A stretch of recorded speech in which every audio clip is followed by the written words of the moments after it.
out of our silent tears, though who has brought us thus far on the way, though who has guided, lead us into the light, keep us forever in the light, we pray. Star feet stray from the places, our God, where we meet thee. Lest our hearts, drunk with the wine of the world, we forget thee.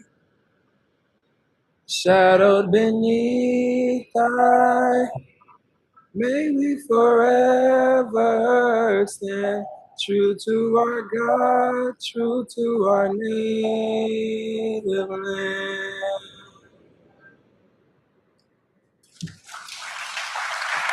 Okay. Bye.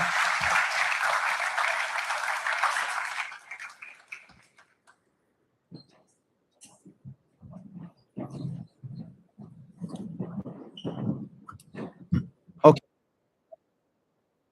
The lyrics of that song, but you also have the story of the writing of that song by the two brothers. So, and we have some additional copies. If you have never read the story of the creation of this beautiful anthem, please get copies. Okay, so excuse me one second. Yeah, if anybody wants additional programs too, just raise your hand. Coach Joyce will bring them around. So what we like to do now is we don't proselytize in the CAL program in terms of we don't try to drill into anybody's head any particular thing to believe in other than believe in yourself, believe in your creator, whatever you might call that creator. We do carry Bibles and we do refer to the power of the universe, again, whatever you might call them, because we know that we only exist and survive and avoid some disastrous stuff because of the creator of the universe who's looking down upon us and blessing us with so much. You know, so what I want to do is I want to bring up a person who is a man of faith. He walks it, he talks it, he exudes it. I dog him so bad because I love him so much, and he has lived the life that I would pray that you young guys live. So I'm going to call Ron Norman up to give our appeal for grace that will come into this room today, so we change. You guys, you need to make a change, and we need to do it right now. Time is running out. So Ron, please.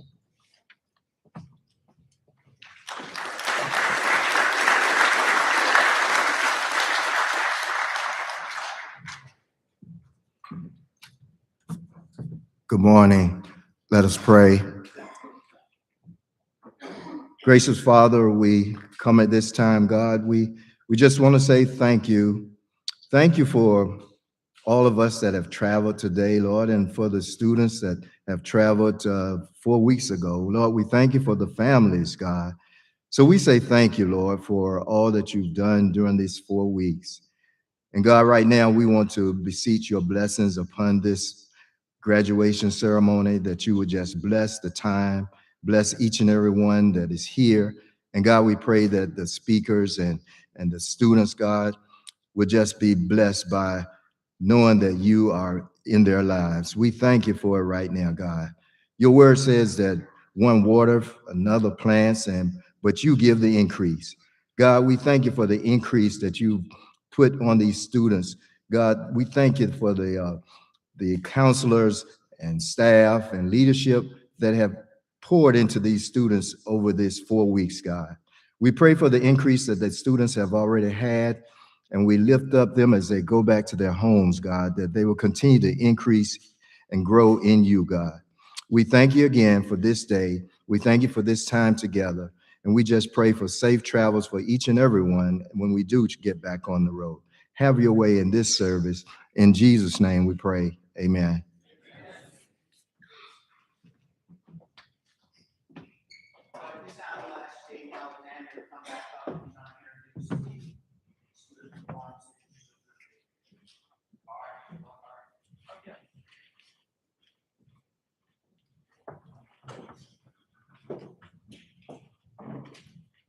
All righty. Hello, everyone.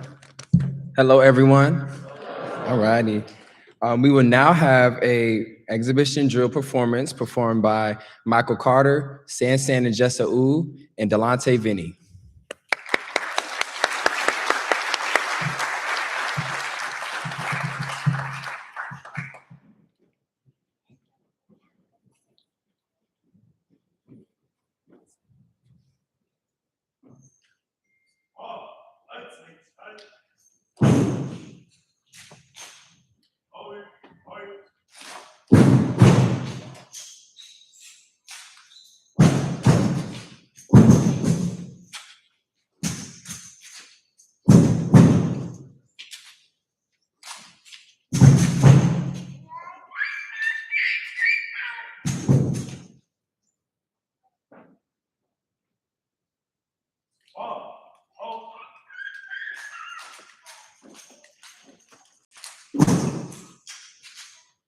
Ladies and gentlemen, the Cal 2026 Session Rifle Squad is here to perform for you this morning. Ladies and gentlemen, thank you, ladies and gentlemen.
Ladies and gentlemen, this concludes our performance for this morning. Thank you, ladies and gentlemen.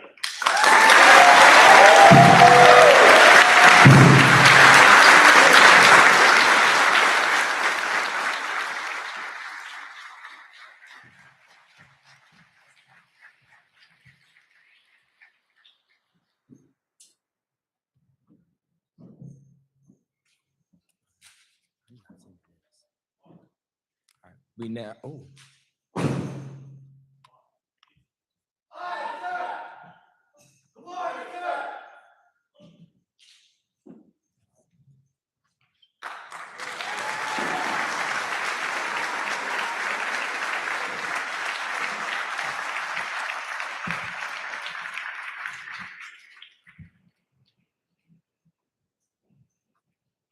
we now that you all stand and please remove any head coverings for the Star Spangled Banner.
All right, it's me again. Coach Joyce, my partner in crime and the on-site director of the program is going to join me with this official opening comments. Not going to be very long because we're going to get into the portion where this is about the young man. And I'd like to also just have you all uh, give an applause for those young men. They only had like a minute to practice the drills because we're working so much. So congratulations on a great job.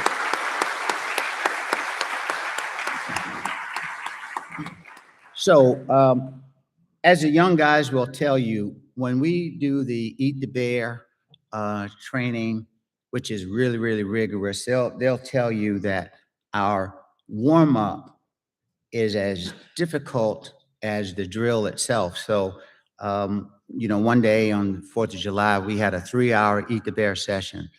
Hour and a half of that was just warm up. We didn't get to the drill until most other people would be quitting and going home. The same thing applies when you are in a program like this and you're at the end and you're thanking people. You have to spend 3/4 of the time thanking people because nothing of substance happens on its own or with one person. Now, I'm not going to take 3/4 of the time to thank people, everybody that deserves it, but I want to, the things, some people that's just, it would be a crime not to. I want to start with this guy to my right because he gives 100% dedication and investment into this program. And I have to thank him sincerely because it just would not happen without him. All of the coordination internal to VMI, all of the coordination, well, the identification and the screening and the training of counselors, these young people who are themselves unfinished products, but who do a great job working with these young men. And then if you didn't have like deep rooted passion for this, you just could not do it because it takes so much out of you. Throughout the summers, all summers, but especially this summer, this man spent, I don't know how many hours in the emergency room uh, throughout the entire night for all the little aches and injuries. And in one case, a major surgery of one of the young men. Didn't spend time just here, but in Roanoke, we do whatever is necessary and without any complaints. I also want to thank his wife, Leslie, who opens her home to all sorts of strangers all of the time as a part of this program. So this is not a job for him; it is a passion for him, and I want to thank him sincerely. So, thank you.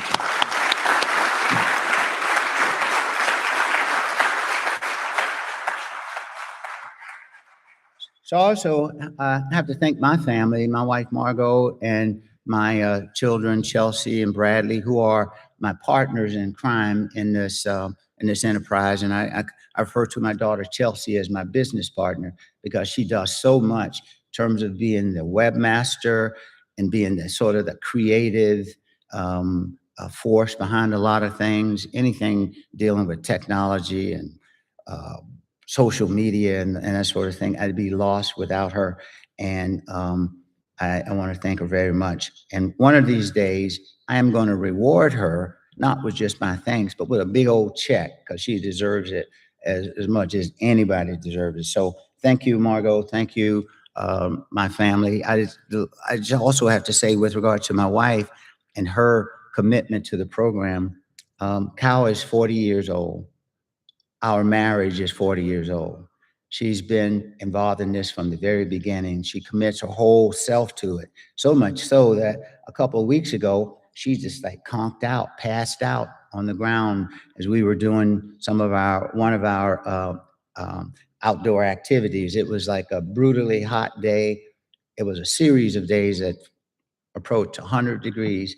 She's right there. She thinks she's a teenager, right? She thinks she's still a young babe, and she's just passed out. And I'm thankful to God that I didn't lose her, because we have in fact lost people close to the program this year.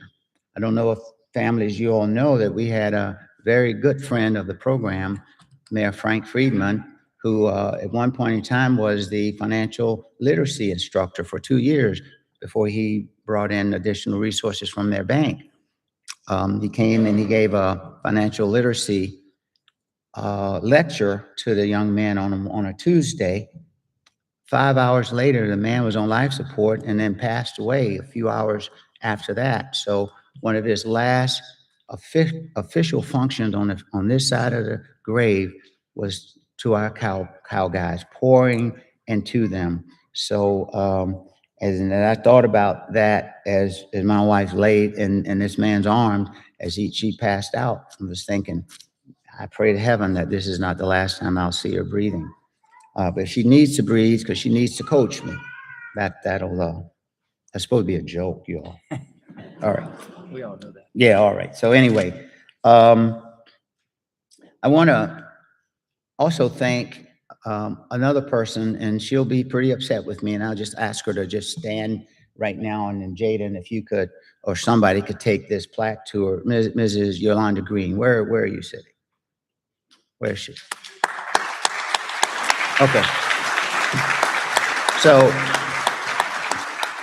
Mrs. Green is, she's like a mover and shaker. And those of you all who know her, she's a force to be reckoned with. And she loves this program. And she rallies her network of friends. They have gift bags that these young men are given at the beginning of the program. She's connected us with Dominion Energy for direct funding resources and grants, to our contacts at Nike. They didn't do it this year, but they have provided top quality sneakers for everybody in the program. They committed to doing it this year, but there were some reasons why it just didn't happen this year. But I wanted to thank her publicly because she tells me, hey, not just me, it's all my friends, the Pattersons and a bunch of other people, but she is the glue that connects all of this. So I wanted to thank her. I also want to thank the Hockadays, Al and Ernestine Hockaday. Sergeant Major Al Hockaday is going to be our keynote speaker today. A great friend, a great role model for all of us. The young people may not fully appreciate it, but us old dogs understand that when we're in the presence of giants who happen to be angels on this earth, we really understand it, and you all are that for us. So thank you all very much for being in our lives, being an inspiration for us, and we fall short of your standard, but we keep moving towards it as best we can. So thank you all very much. And there are two other people I just have to thank them. First, it'll be Brian Crockett. Mr. Crockett is a great friend of the program, and he opened his home to us to celebrate our 40th reunion celebration. And it's like no small thing, opening up our home. He worked tirelessly to get his home. He didn't have to do one single thing for the place to be immaculate. As far as I'm concerned, he worked so hard, blowing leaves and mulching and painting and all of that, so everybody would have a grand time. And if you could just see that place, God was in a good mood when he created Crockett Farm. I call it Crockett Farm Estates. And where is Brian? Brian, can you please stand? I wanted to, publicly thank him for doing that.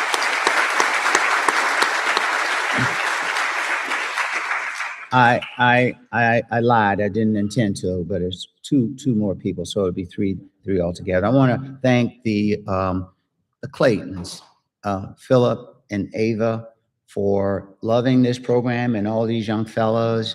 They open up their home. They sponsor one of our large picnics, and again, great inspiration. So thank you, Philip and Ava, for being a part of the program. And the last person that I want to thank, where's Woody Sadler? Woody, will you stand, please? Okay. So Woody Sadler has been so essential to the program, and nobody knows it, because way back in, I think it was in 1997, when VMI went co-ed and Cal did not. Cal was essentially a VMI sponsored program. When we chose not to go co-ed because we need to focus on these young men who need what we do the most, VMI severed its sponsorship. And we were dangling out in the cold until Woody stepped up and created a relationship with the Marshall Foundation that saved us, that gave us additional oxygen, and to help us get to where we are today. And Woody is I shouldn't say a former Marine. I guess you're never former, right? And he's dealing with his own battles right now.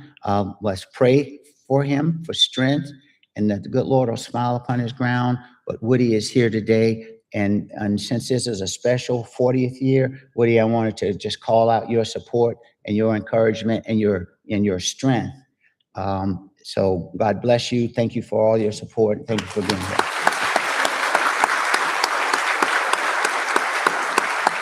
Okay, so I'm going to turn it over to my partner here for his comments, and I'm sure he'll express his own passion and affection for the young guys to go through the program, and for the fellas.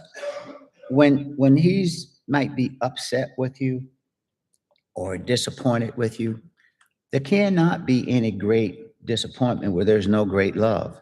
So when we're disappointed, it's because we expect better and we care so much for you. So, Coach.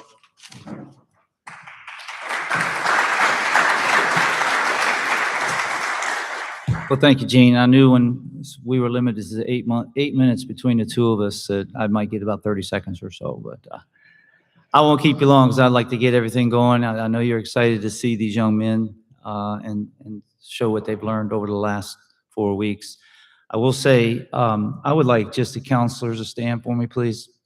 And I'm going to introduce them later, but I'd like a big round of applause for these counselors.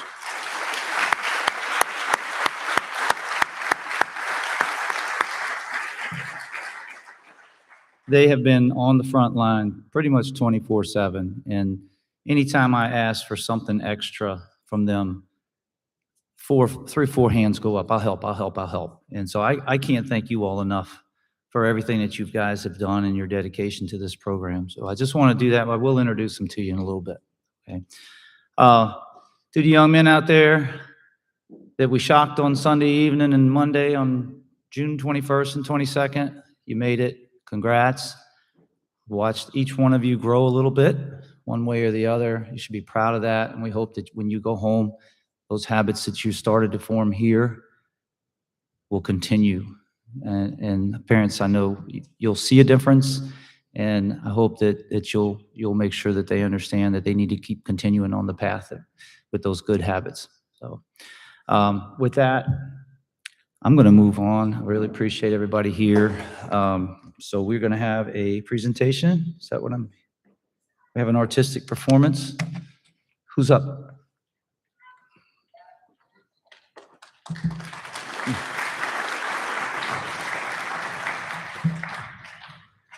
All right. Not you? All right, we will now have a pretty good and fun musical selection by some of your young men. So guys, y'all know who y'all are. Go ahead and make your way up here, please. And then we'll kind of get that up on for y'all.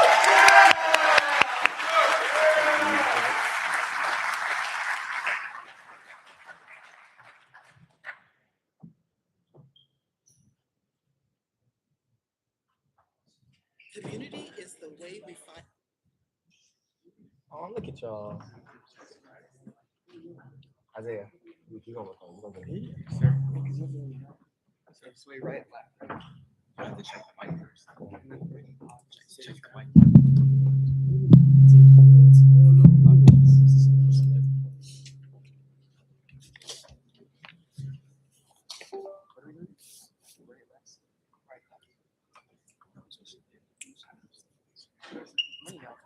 Oh, yeah, there it is.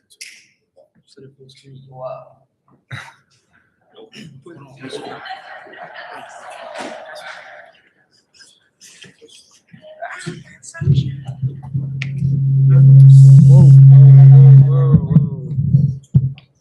Keanu, stop.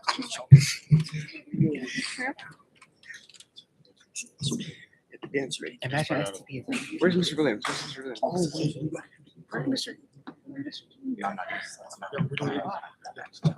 Imagine STP is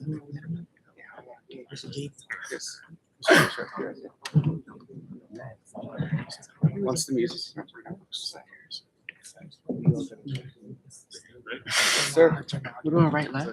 Right, left. Right, left.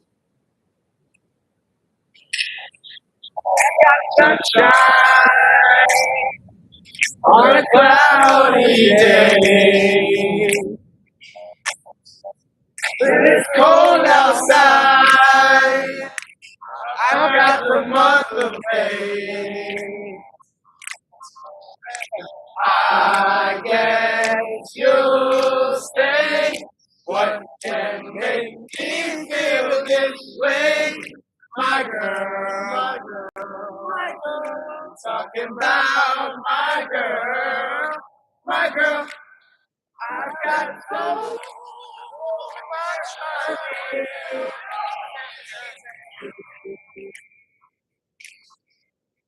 I've got the sweetest song and the birds in the trees. Well, I guess you'll stay. What can make me feel this way? My girl, my girl, my girl.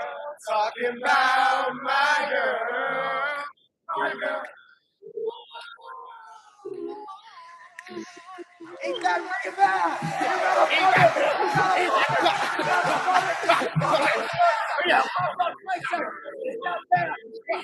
You gotta stretch, you gotta stretch.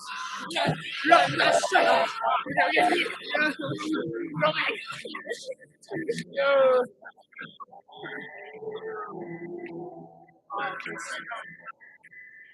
I don't need no money, fortune or fame. I've got all the riches, baby, one man can claim. Well, I guess you'll say, what can make me feel this way? My girl, my girl, my girl, talking about my girl, my girl. I've got sunshine. Got the month of May, my girl.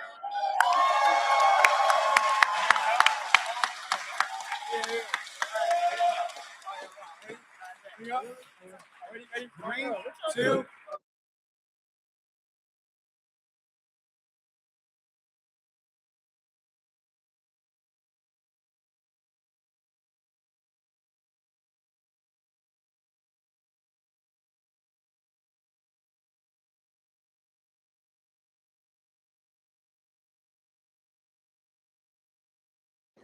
That was pretty good. That was pretty good. I love those good mornings, by the way. Who did that good morning? All right, that's pretty good. All right, so hey, what we're going to do now is one of the highlights of the graduation ceremony, and that is a video sort of recapture of some of the great moments. And this is going to be about 20, 25 minutes, something like that. Why is it so long? So that you can get a real good sense, families could get a real good sense of what the fellows have gone through. And that this is going to be done by Mr. Philip Robinson. Philip is a professional videographer, and he will be doing our official documentary. It's going to be a movie-length documentary. He has been here for the entire month. So he's captured everything from Vinny early in the program up against the wall crying when he got his phone the first time, I want to come home, to guys eating the bear, all elements of the program. And we have cut out the part when Barron came out of the shower and didn't know anybody was there. And so we cut that part out. So I'm only kidding, Baron. I'm joking. Right. I'm sorry. Oh yeah. Eh, by the way, anybody wants some water? There's water over on the table. Please help yourself. It's not freezing cold, but it's wet. Philip, whenever you're ready to start the video.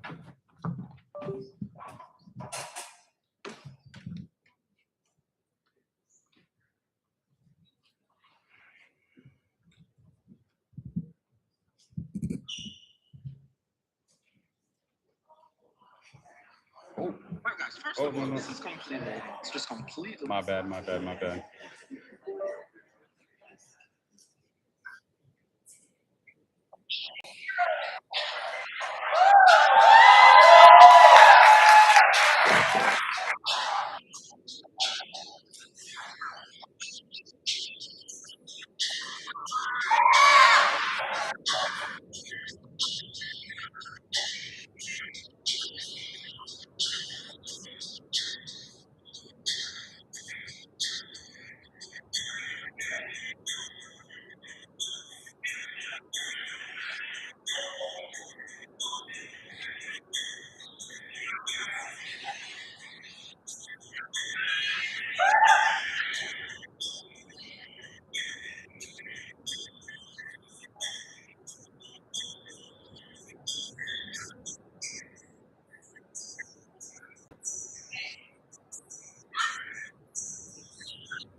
Okay, I hope you enjoyed that snippet of everything that's happened in the last 4 weeks.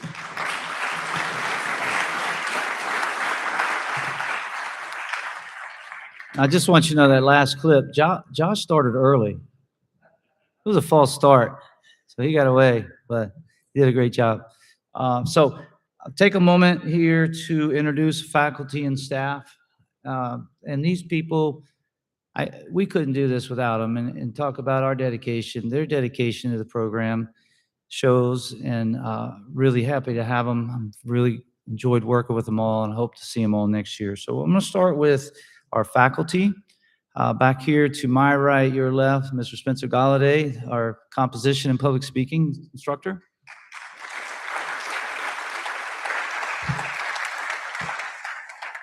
I know they've been working hard on their speeches, so I know they're excited about that. So we're looking forward to that.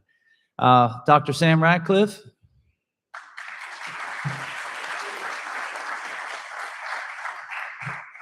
If you didn't know, Dr. Ratcliffe has been with this program all 40 years. He has been teaching all 40 years. Our math instructor, Mr. Ernie Almanza, back to my left.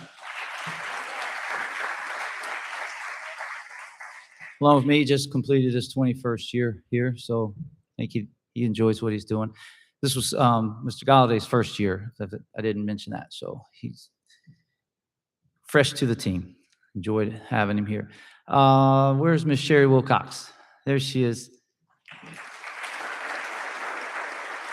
Sherry's our financial literacy instructor, and the kids, I think, had a good time, and learned a little bit about credit cards and why you shouldn't keep more than $500 in your checking account, because it's wasting money, right? Something like that. Okay. Did I miss somebody? Our staff, our faculty, our supervisors, our adult supervisors. I have 3. Mr. Chad Whitmer in the back.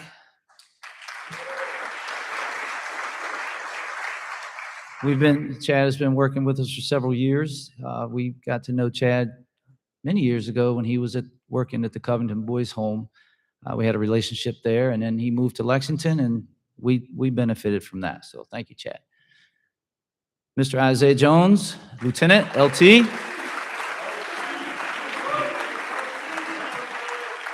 As example of, we hope not to be one and done, LT was a 2019 Cal graduate, distinguished. Happy to have him back. And Major Luke Wright, who couldn't be here today because his boss called and said, you got to come and do something this weekend. But Major Luke Wright, also an adult supervisor, a very powerful force for these young men. It's a great resource to have. So.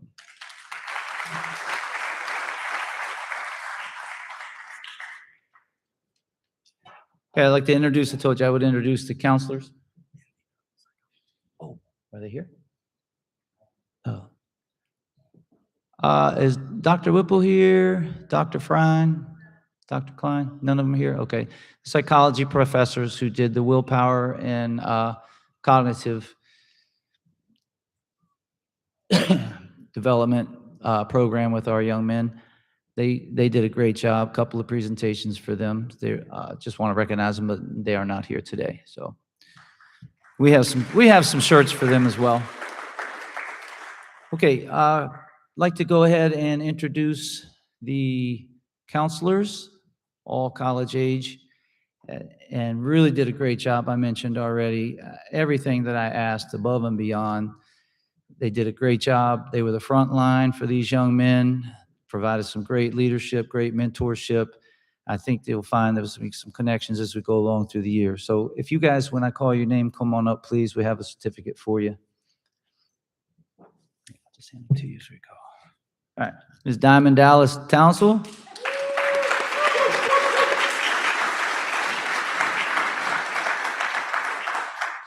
Her first year as a counselor. Stay up here. They want pictures. Stay up here. Ms. Denasia Owens.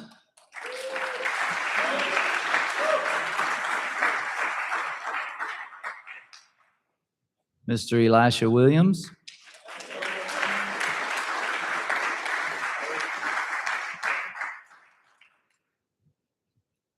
Mr. Justin Petrie.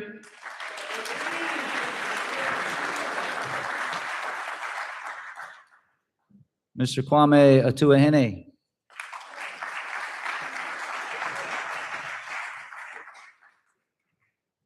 Ms. Brooklyn Webster.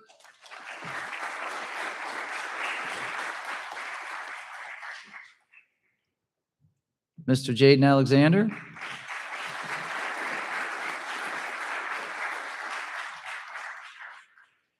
And Mr. Donald King, DK3.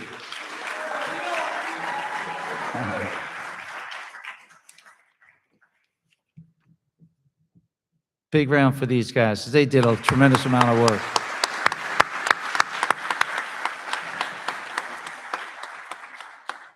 All right, thanks. Thank you.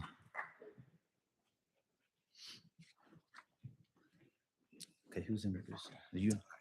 Okay, Lieutenant Jones here. We'll introduce our keynote speaker, and we'll be moving on. All righty. Hey, good morning. I am Isaiah Jones, 2019 Distinguished Cal grad, 2025, 2026 supervisor. Just to introduce myself, but I have the pleasure to introduce somebody much, much wiser and greater than I am.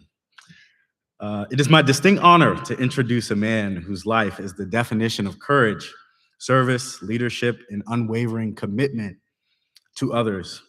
A proud supporter of the Cal program and one of the most respected leaders in this room today, retired Sergeant Major Alvin Al-Hockaday.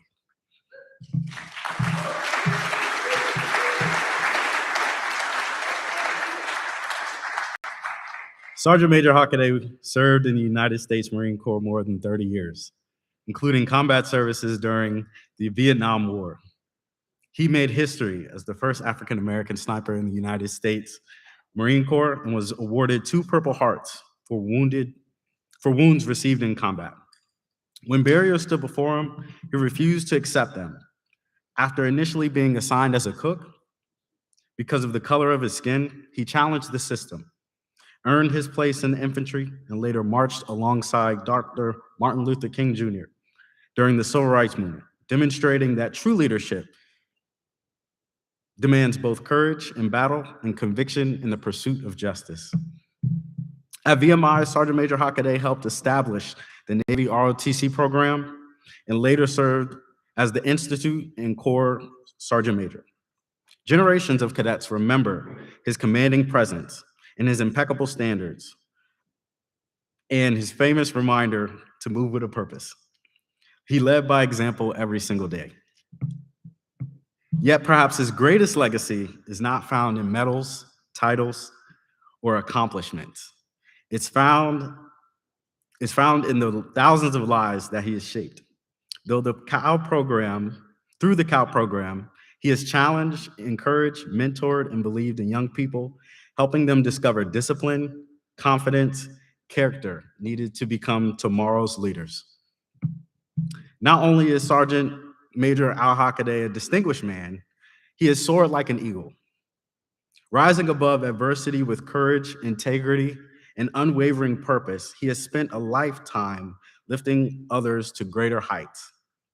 His legacy is not measured solely by the medals he earned or the positions he held, but by the countless lives he has inspired through his example. As we celebrate the 40th anniversary of the Cal program, there is no one more deserving of this recognition. Sergeant Major Hockaday embodies everything Cal was founded to cultivate: leadership, discipline, resiliency, service, and character. His story reminds us that greatness is not defined by what we achieve for ourselves, but by the doors we open for others and the lives we change forever. This morning, we honor not only an extraordinary Marine, a decorated veteran, and a trailblazer, we honor a mentor, a servant leader, and a living example of excellence. His legacy will continue to live on in every student who leaves Cal standing a little taller, dreaming a little bigger, and believing a little more in themselves. Ladies and gentlemen, it is my greatest privilege to present the 40th anniversary Cal honoree and guest speaker, retired Sergeant Major Al Hakaday.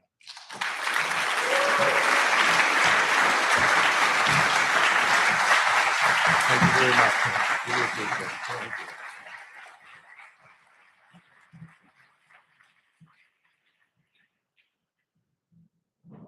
Good morning. I have heroes. I have heroes. My heroes are the moms and the dads and the aunts and the uncles of the young men who are in the COW program today.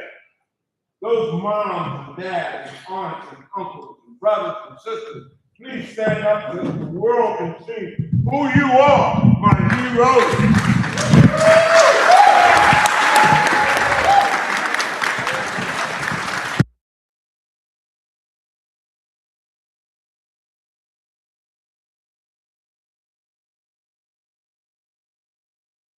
System. This is what I call a support system. There are men and women that just stood up. There are young people that just stood up, and they support the COW members that are in this class today. They support them because they believe in them. You gave your flesh and blood to VMI and the COW program for 4 weeks and said, take the person that I love the most, transform them, help them, work with them. And at the end of this 4 weeks, you're going to get back from this COW program a young man who is more determined, who's more self-conscious of who he is and what he can do. He feels better about himself. He believes in not only himself, but he believes in his COW brothers. He believes in his COW brothers because one of the first things that was said to them when they walked into the door, you have a strength that you have to give into the circle. Every one of the COW members in this class has a strength that he gave to the circle. Every one of them. Every COW member right now, raise your hand if you received from one of your COW brothers a strength, a good solid strength. Yes, you did. Raise your hand if you gave a strength and helped a COW brother. Sure you did. Every day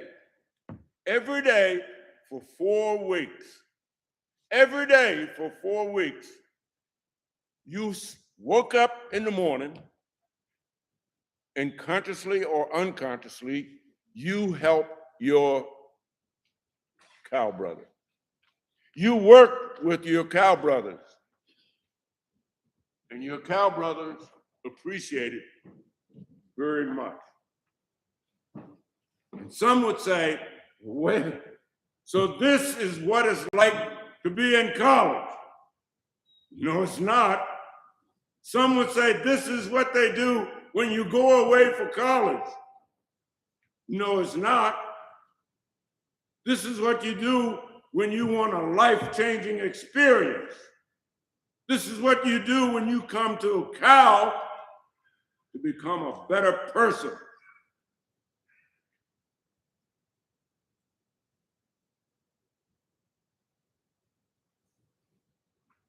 I want to stop for a second and say, this program is 40 years old.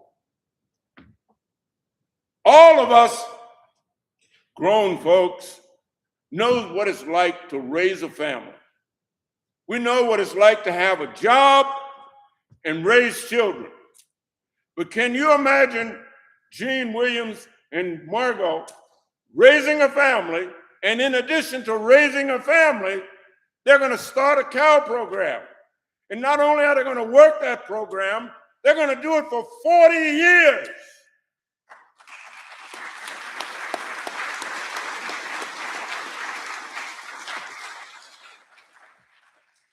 I think his son and daughter turned out pretty good. I think Gene Williams' Margot turned out to be pretty good. And I didn't meet them just 40 years ago. I met them over 50 years ago. And there are a couple other folks in this room that I met over 50 years ago.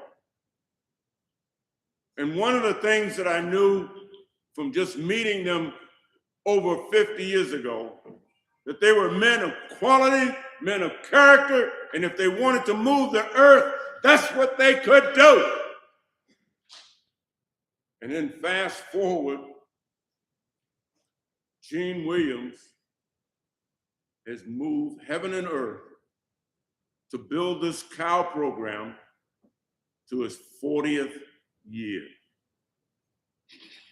That deserves a round of applause.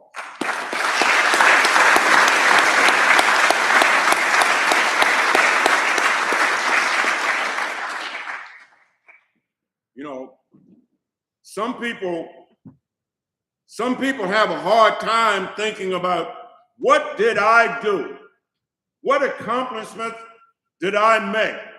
What accomplishments have I had? What impact did I have on the planet?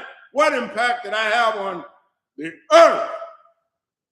What impact did I have on people that I come in contact with every single day? There are a lot of cowmen, cow participants, that will never have to ask that question. I can think of a pilot flying one of the most expensive Navy jets ever to be built on the planet, flown by a cow member. I can think of cow members that wear stars on their uniform. I can think of cow members that are doing great things all over this planet. I can think of cow men and think quality. I think of courage. I think go get it done. Go get it done. I can do this. If I could spend a summer working with those cow members at VMI in the heat of the summer, my God, I can do just about anything. I can do just about anything. Mom, dad, sisters, and brothers, you had so much, and you gave so much, and you allowed Gene Williams and the cow program work with what you sent to VMI for the summer, for that 4 weeks. You gave a lot, but you're gonna get a lot back, believe me. Hard work, hot, no phone,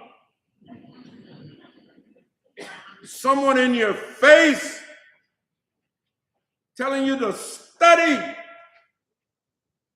PT, clean up after yourself, unheard of things. But you will get those things done, you will do those things, and then you will do more. One of the things that I like about Cal is that you have to trust the person that you're working with. You have to trust them. They're gonna pick you up and put you on their shoulder. They're gonna help you across the finish line. They're gonna work with you on a math problem. They're gonna work with you on any situation that you're in. They're gonna do this because you're being taught to do the right thing, because it is the right thing to do. and what's to come. What now? What are you going to do now that you have completed the COW program? You have the world at your feet. You want to go to college? You can do that. You want to go to trade school? You can do that. You want to go into the military? You can do that. You can do just about anything you want and take with you the confidence that you developed over the last few years, but especially the confidence that you developed in the last 4 weeks. I have a lot of confidence in who you are and what you do, what you've done in this past 4 weeks. And I have a lot of confidence in what you're going to become the rest of your life. Why do I have confidence? Because I have seen for 40 years what young men who have come to Cal can do and have done. I've seen with my own eyes. I believe in the Cal program. I believe in the work that's done by Cal.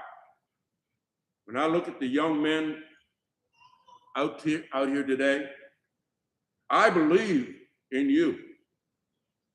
Your parents are going to believe in you. Your brothers and your sisters are going to believe in you because they're going to see a changed person.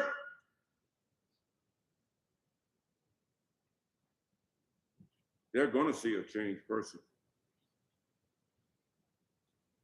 I love being who I am. I love the people that I have been associated with all of my life. But it came to be better. It came to be better when I started working with the young men in Cal. Because I saw a molding process. I saw a molding process started with, I can't do that. Or, well, maybe I can do that. Well, let me try doing that. I did it! Those little steps, I saw those one after another. I saw it year after year. I saw the Cal program grow. And the more I saw the Cal program grow, the more confidence I had in it.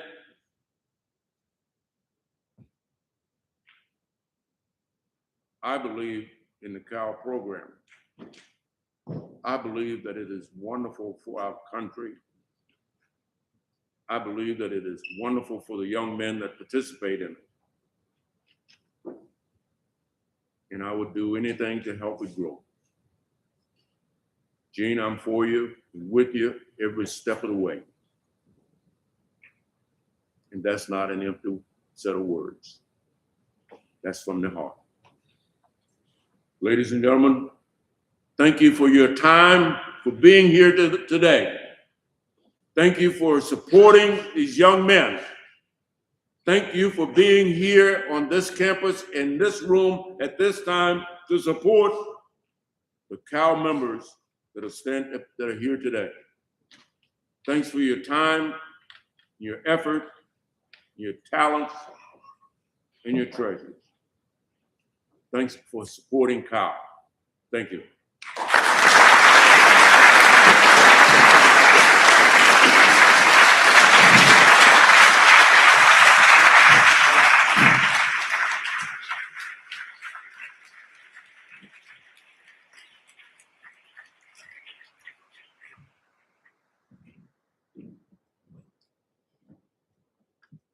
I'd just like to present to Sergeant Major Hockaday a little bit of our gratitude with this year's shirt. So have you all seen the young men wearing them? So Sergeant Major Hockaday, there you go. Thank you. Thank you so very much. Thank you. And as everybody knows, the success behind us is our wives. So nice bouquet of flowers for Mrs. Hockaday.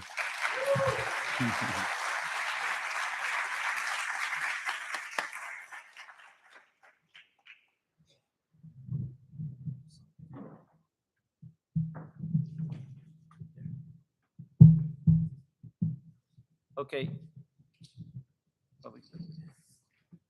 So I'm in a little bit of trouble right now.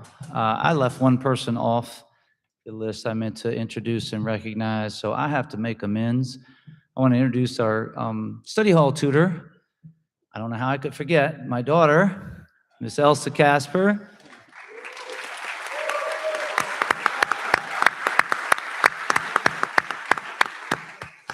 I walked off the stage and I looked over there and I got two sets of eyes throwing daggers at me, my daughter and my wife. So I apologize for that. But she was there every night helping out in study hall, really trying to help reinforce some of the stuff that these young men were learning in classes. So thank you. Let me do the distinguished. And then we'll trade off. Okay, we'll start with special awards from the classroom. So if the faculty could come up to the front, please. I'm gonna get glasses for this. I'm going here first, and then I'm going to hand over the mic to you, distinguished. Okay.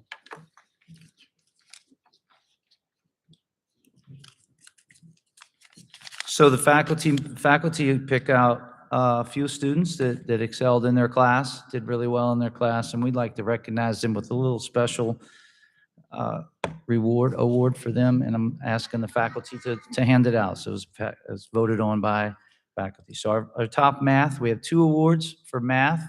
The top math student, the most improved math student. Top math student this year goes to Mr. Jessa Ooh. Come on up.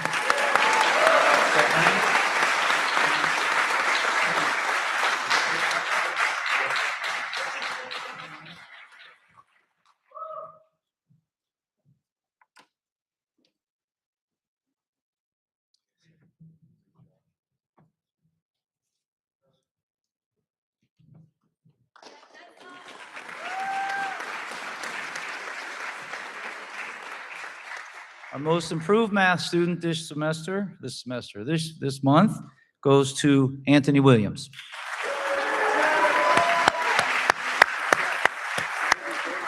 I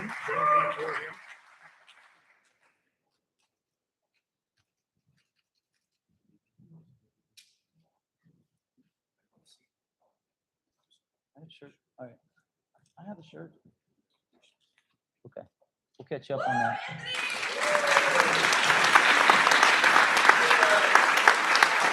Okay, for the top composition and public speaking award goes to Mr. Dietrich Dunn.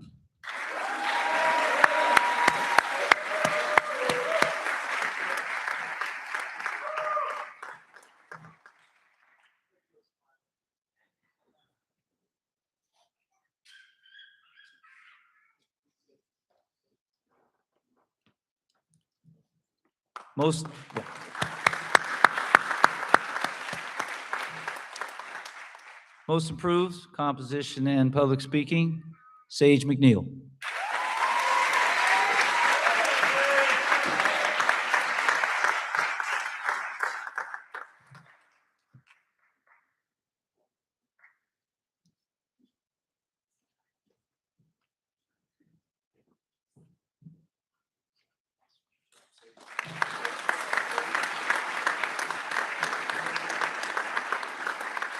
Career Exploration Award, awarded by Dr. Sam Ratcliffe, goes to Dean Diaz Barriga.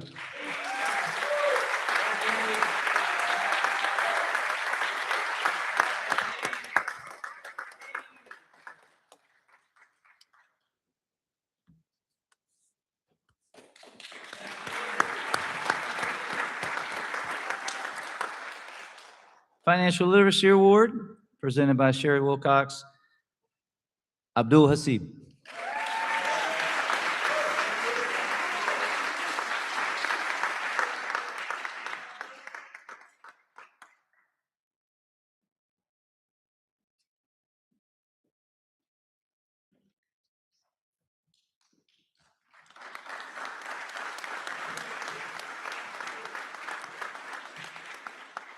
Okay, the Dr. James A. Cole Physical Fitness Award is rewarded to Christian Plummer. All of that. So Christian doesn't get a really nice shirt like everybody else. What he gets is a weight vest. So help move him along. The Peer Award is voted on by these students. I'm sorry.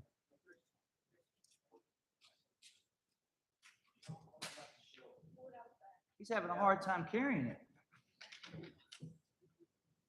So he has a weight vest. Those are the weights that go in the vest. So he can go anywhere from 2 pounds to 16 pounds extra. It's all nice and compact.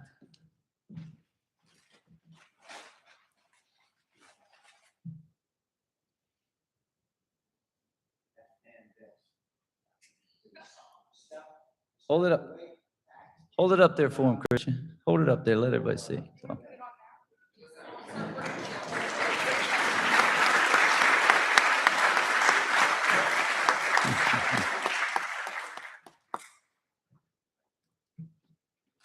The peer award is voted on by the students themselves. They were asked to vote for one person they felt like emulated a lot of what we're trying to do at Cal.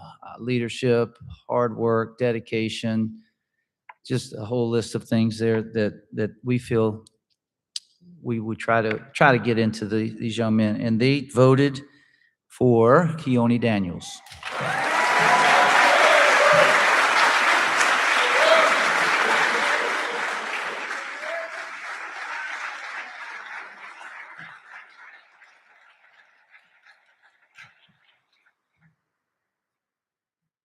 The last award, a special award I have, and Gene, I'd like for you to give this one out. I'd like for you to give it out as I read this, I think, because it's from Dr. King. So the Dr. Clark King Cal Hart Award, I want to read a little bit about Dr. Clark King. Dr. Clark King began his career at VMI as an assistant football coach in 1957. 1963, he was appointed the head of the Department of Physical Education, a position he held until 1991. Over the course of his career at VMI, Dr. King was a director of continuing education and summer school. He also developed and instituted the RAT Challenge program in 1968, which is still in operation today. In 1965, Dr. King introduced boxing to the Department of Physical Education's curriculum. Boxing is still required of all cadets, and many alums will tell you boxing is a rite of passage here at VMI. Alumni who had Dr. King as their boxing instructor will tell you that an A was not earned or awarded unless you drew blood from your opponent. Dr. King was also a World War II Marine veteran, injured in the Battle of Iwo Jima. Upon his retirement from the Marine Corps, he was awarded the Silver Star and a Purple Heart. In the early 1970s, there was a young cadet named Eugene Williams who used to study in Dr. King's office. They had many discussions about life. During some of their conversations, Gene would talk about an idea, dream of his for a program to help young men of color achieve their potential. Gene felt that if these young men of high school age had an opportunity to experience a program that showed them they could achieve more than they believed, they'd be more inclined to further their education after high school. With a lot of guidance, Gene developed the College Orientation Workshop, which is now, as we know, is celebrating its 40th year in operation. Dr. King was the architect behind the design of Cal, and many of the ideals and principles put in place by Dr. King are still a part of this Cal program.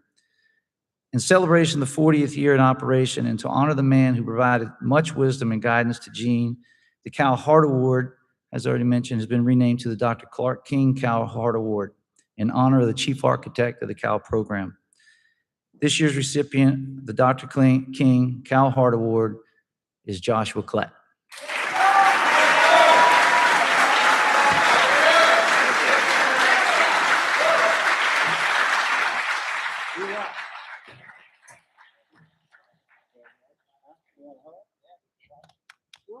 Now you got a dollar?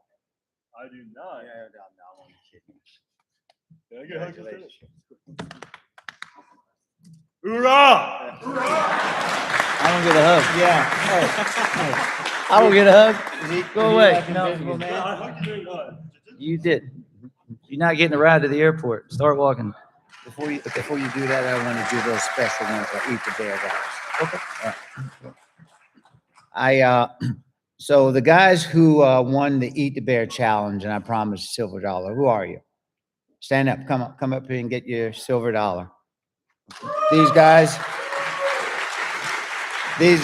ate the bear on one of our last Eat the Bear sessions. So I told them whoever earned a silver dollar gets a silver dollar. Somebody asked me, what is a silver dollar? That shocked me. This is pristine, arguably the most beautiful coin. This is a circulated coin, but you better not spend it. This is 99.99% pure silver. Hold on to it for the rest of your life, and it'll become invaluable. Congratulations on eating a bear. All right. There you go. All right. Congratulations.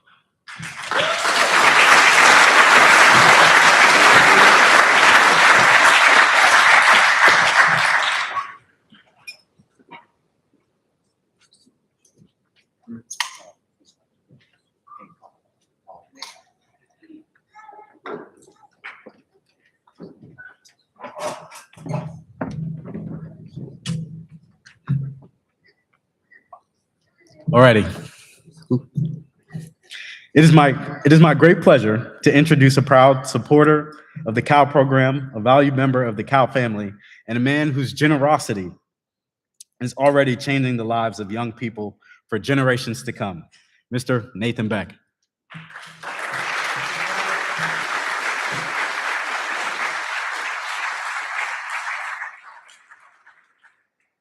Mr. Nathan Beck and COW collaborated together to create a scholarship fund for those who are going to be distinguished graduates. A distinguished graduate, a distinguished COW graduate, is not simply a student who completes the program. It is a young man who has earned this distinction through exceptional academic performance, outstanding leadership, exemplary character, perseverance in the demanding physical challenges of COW. This recognition is not given, it is earned. May I have Dean Diaz-Barrega,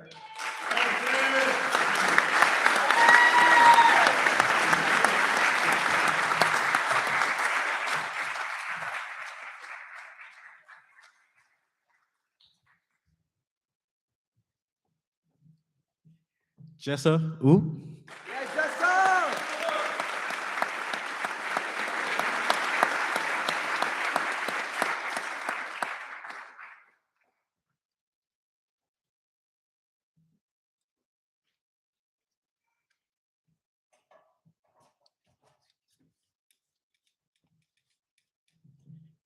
Sansan Wu,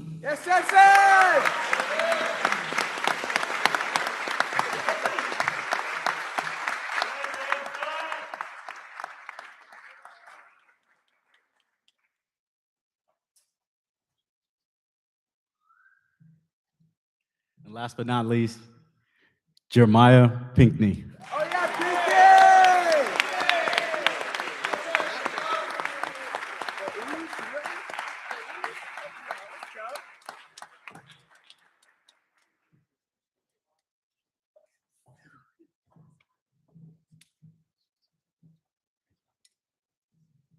These are our 2026 distinguished COW graduates.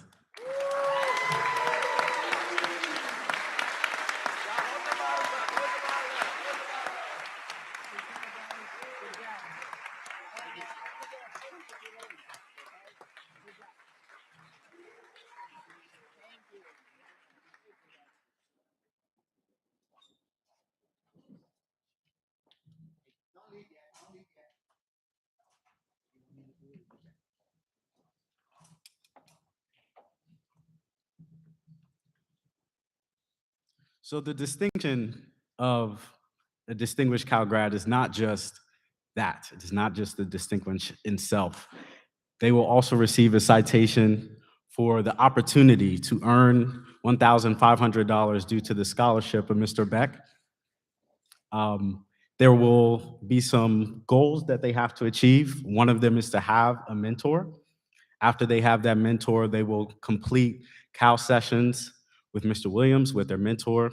And also they need to hold a 3.3 to a 3.5 GPA status for at least 2 semesters while they go back to school. After they earn that, and after they do that, then next summer they will be awarded the $1,500 stipend.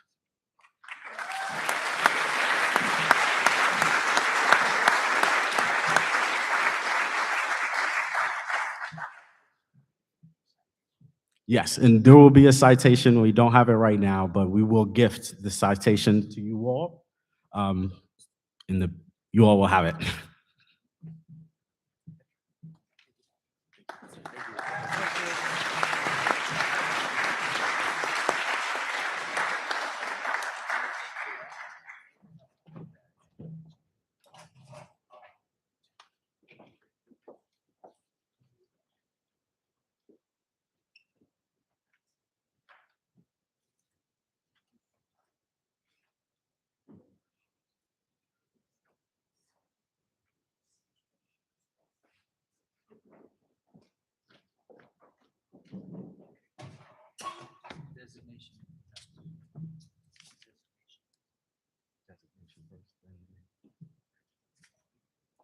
Alrighty. Now I'm going to be calling out the graduates, so please prepare to hear your name be called. We have graduate Baron Blow.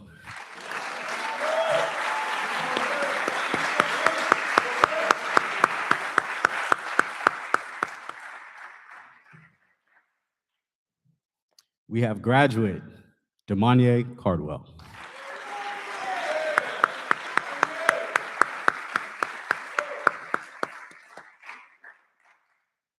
We have graduate Michael Carter.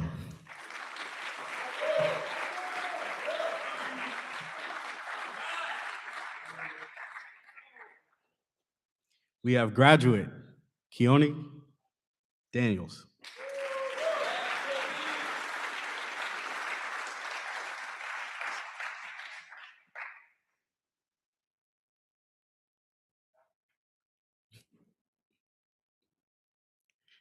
We have graduate Kai Davis.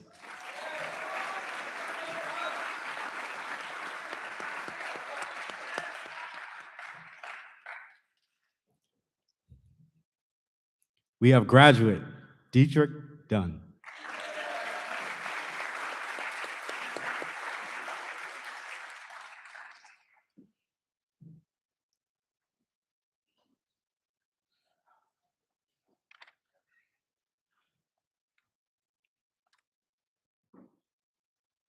We have graduate Bryce Hartsfield.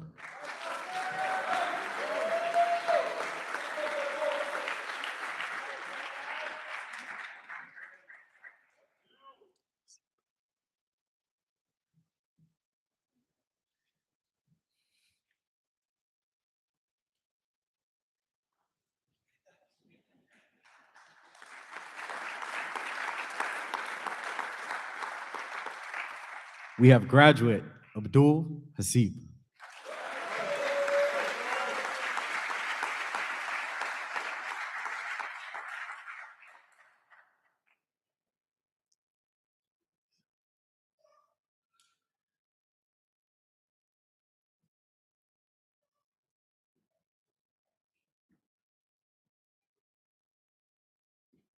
We have graduate Jalen James.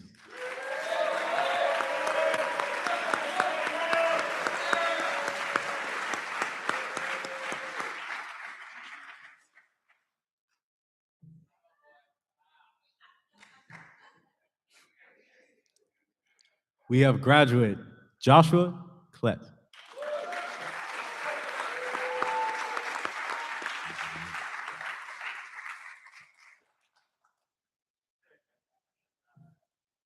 We have graduate Jerron Ledbetter.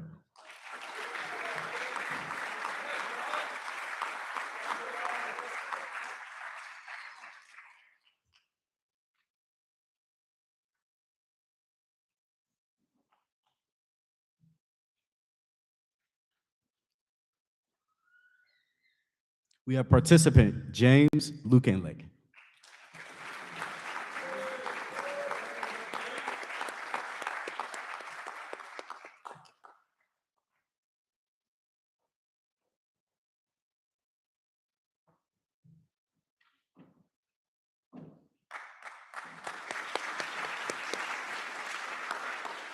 We have graduate Sage McNeil.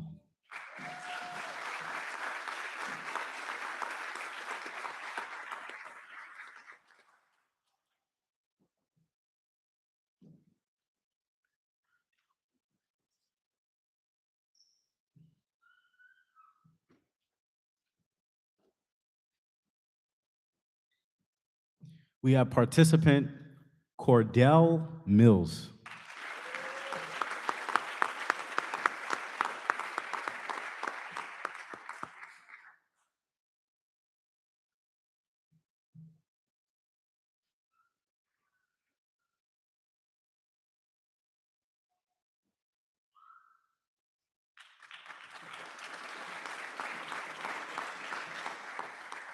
We have graduate Cornell Mills.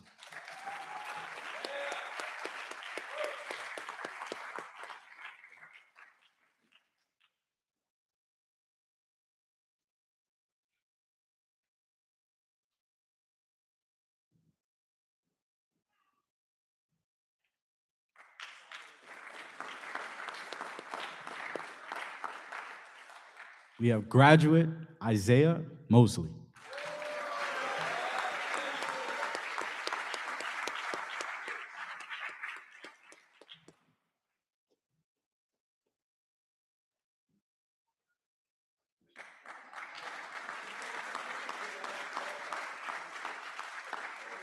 We have graduate Jashawn Phillips.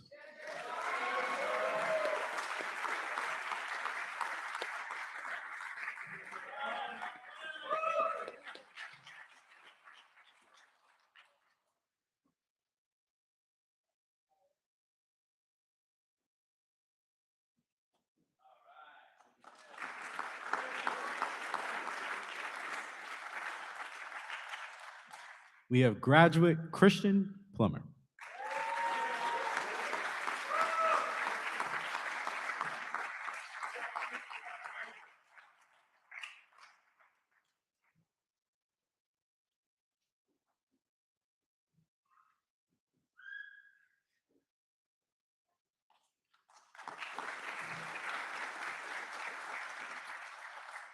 We have graduate Jaden Prunier.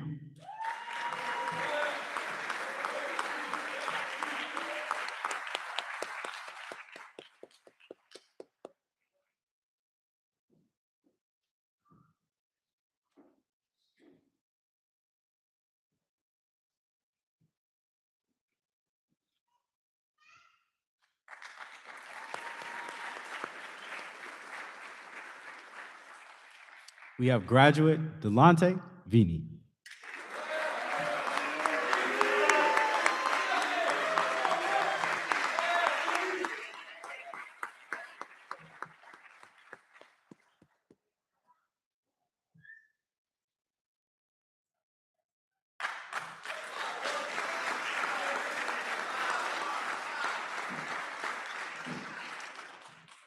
We have graduate Kingston White.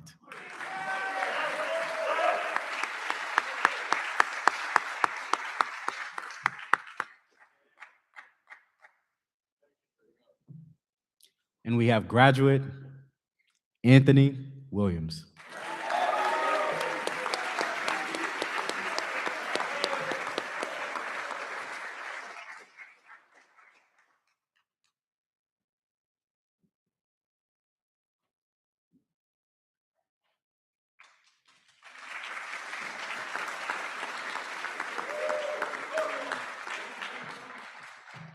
Alrighty, now we will begin at the student recitations. You all can come up, students, go ahead and come up.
Also, parents and family members, I just wanted to make a quick announcement for you all. There will be print out Polaroid cameras at the end of graduation. You can purchase them for $5 over at the banner outside of this hall.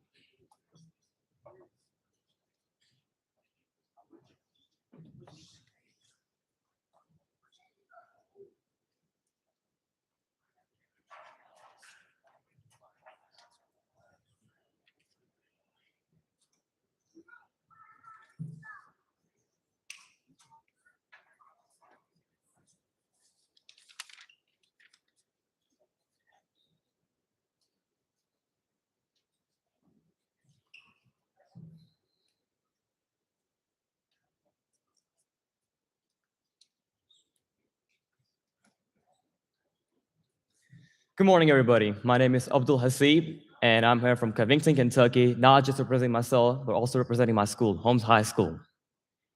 Whenever I stand behind a podium, a lot of my peers say I wouldn't stop giving long speeches, and I promise to keep this short as possible.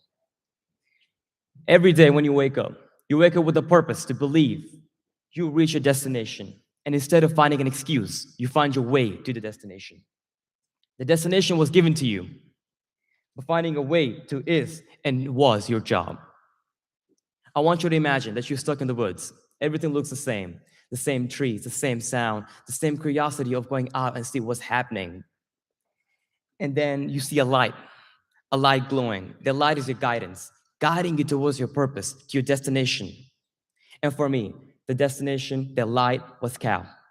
That showed me that your actions impact your destination to your purpose. Your habits impact your destination to your purpose. Your belief impact your destination to your purpose. And yes, and your excuses impact your destination to your purpose.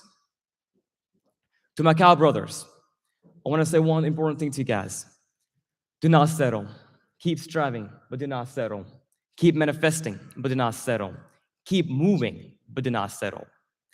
And remember a quote from John Quincy Adams. It says,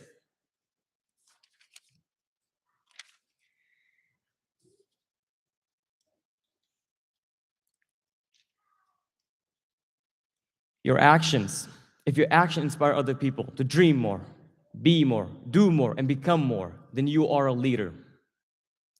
And all of my Cal brothers, I can proudly say, I have dreamed more because of you guys, did more because of you guys, became more because of you guys.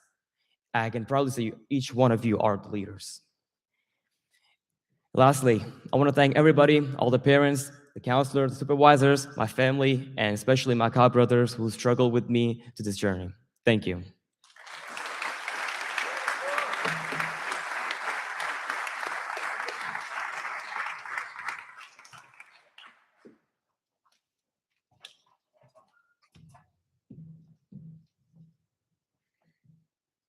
Good morning.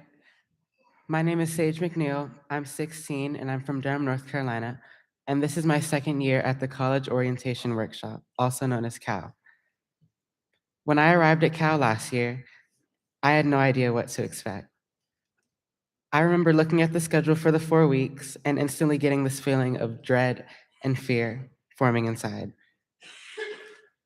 I didn't want to admit it at the time, but I remember arriving on day 0 in physical pain because I was so scared of being with strangers for a month, away from my mom and my friends, and especially not having my phone. Little did I know, I was about to find out these things weren't so bad at all. So I returned for my second year. Not by choice, but I decided to make the most of it. I wanted to take on a challenge, speaking, talking to people, getting to know them, introducing myself, and putting my voice out there. Within these 4 weeks, I've really made my presence known. I've actually introduced myself to people. I've stood up and asked questions, and I've actually tried to get to know people. I was able to build up the courage to ask someone for their business card at a law firm in Richmond. I actually sat down and had a conversation with Mr. Phillip, the videographer for Cal, where I asked him about editing and where I shared that I entered a film festival and I was chosen out of more than 50 entries. Then I asked him a question. Can you look at my video and tell me my skill level and what I could do with it? He said he could. If it wasn't for Cal, I would have never even had the courage to speak to him. But because of Cal, I put my voice out there. So what am I taking from Cal this year? Courage. Thank you.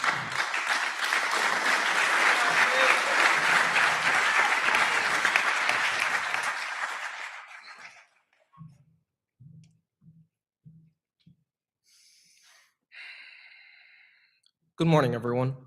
Thank you for joining us at the close of our 2026 Cal session. My name is Dietrich Dunn. I'm 16 years old, and I'm from Raleigh, North Carolina.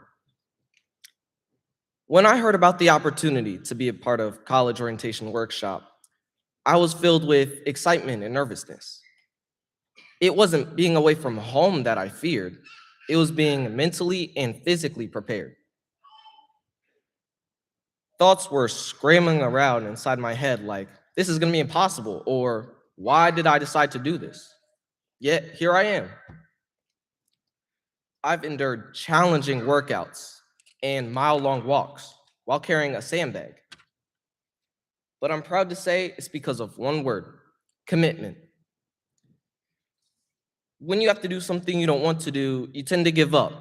When you give up, you fail. Here, failure is not an option. There's a famous saying that I'm sure you've all heard of: practice makes perfect. I support this quote because it signifies that in order to be a master, you must put in the work. I've shown this by doing more than what is expected of me through optional Eat the Bears, showing interest in speaker panels, and being respectful to my counselors and peers. But of course, anyone can commit to something for 1 month, but how about 1 year? That is my goal. The point of going through Cal is to return with different characteristics than the ones you entered with. So I need to continue being consistent in everything I do. Never let any obstacles prevent you from reaching success. There's an acronym that I want you all to hear: Moomba. My only obstacle might be attitude. What this means to me is you are your own kryptonite unless you learn how to manage your attitude correctly. It won't happen overnight. Commitment. It's all about commitment. Thank you.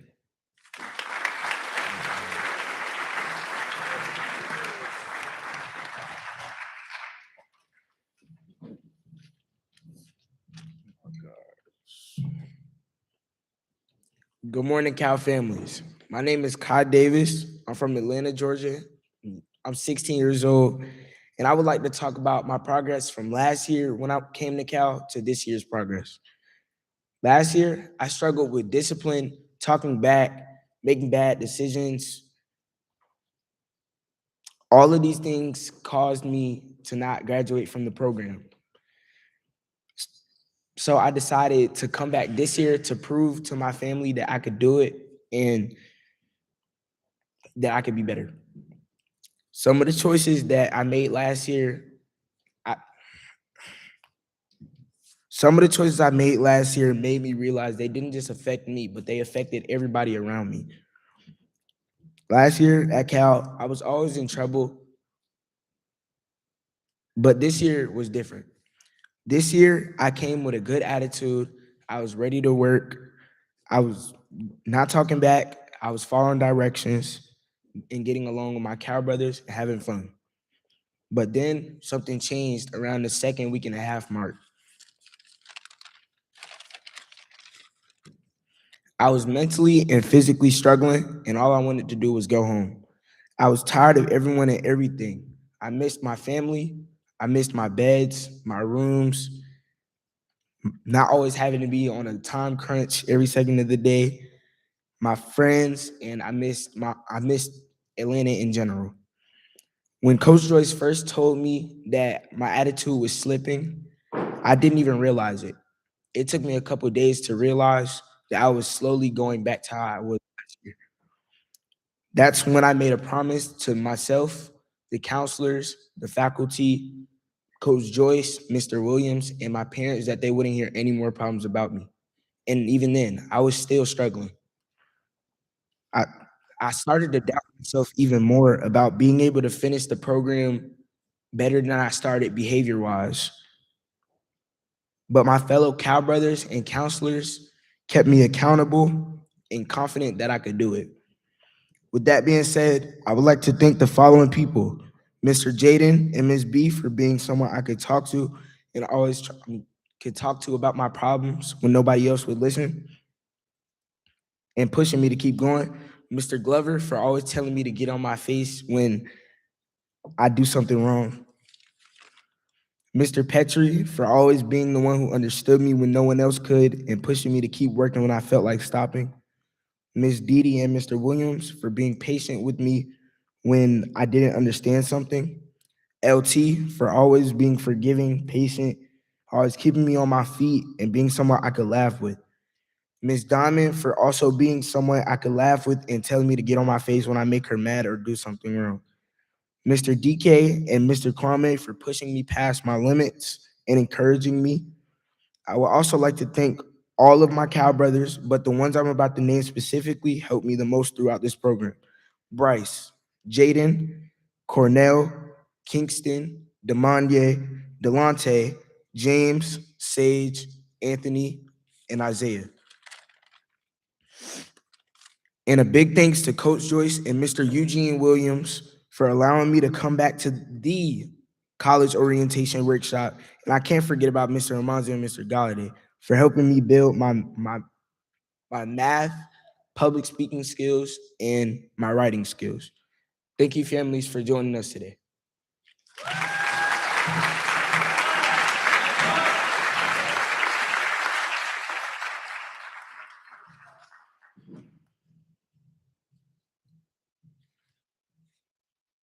Good morning, Cal families. My name is Cordell Mills, and at Cal, we learned many things and did many things. One thing we did was eat the bear. Eat the bear was a workout from 5 a.m. to 7 a.m., and trust, it was not easy. But now that I'm leaving, I learned that eating the bear does not pertain to getting through a workout. It could be facing problems in life and anything. How do you eat the bear, you might say? You first have to have the right attitude. Second, you must have commitment. Third, you must have consistency. And fourth, you must devour and become the bear.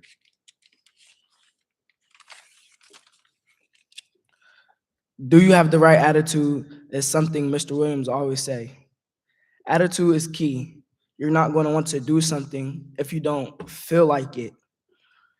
You have to be open to your problems and face them. Commitment is the thing that starts you off, is what Brigadier General Gorham told me in my class. Commitment is the first step on the football field. Commitment is the first punch thrown in a boxing match. Commitment is the first step to everything. You must be committed to solving your problems if you're going to conquer them. Now let's visualize this. A bull has horns. These horns are as sharp as a blade. This bull has steam puffing out of his nose and one leg thrusting back ready to strike something. This bull has the right attitude. Now this bull is charging towards the bear and strikes it. The bull strikes the bear so hard. This bear is on the ground, stunned, still trying to process what just happened. Now what? What will a bull do? I can tell you, this battle is not over. Without consistency, you will never finish, is what Brigadier General Gorham added to what he said to me in my class. You must be consistent in everything you do. This bull must now continue striking even when tired, even when it feels like giving up. This bull must keep striking. Now that you have hopefully defeated the bear, you can now eat it. When we overcome problems in life, we aren't done yet. You must have learned something from this problem. This lesson you learned must now be applied to your life. This is eating and becoming the bear. Now go out there and become ferocious bulls. Thank you.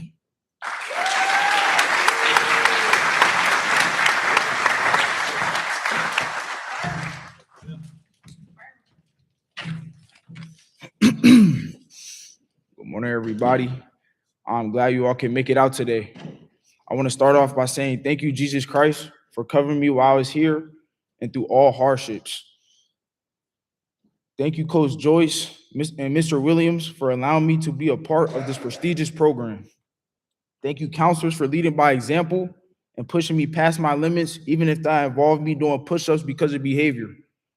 Thank you, Isaiah Mosley, Delonte Vinny, Camden Fuller, and Sansan U for making the experience better with lots of laughs, life talks, and help with work. Thank you, Major Wright and LT, for pushing me and teaching me very valuable lessons that I will never forget. With all that being said, my name is Baron Blow. I'm from Woodbridge, Virginia.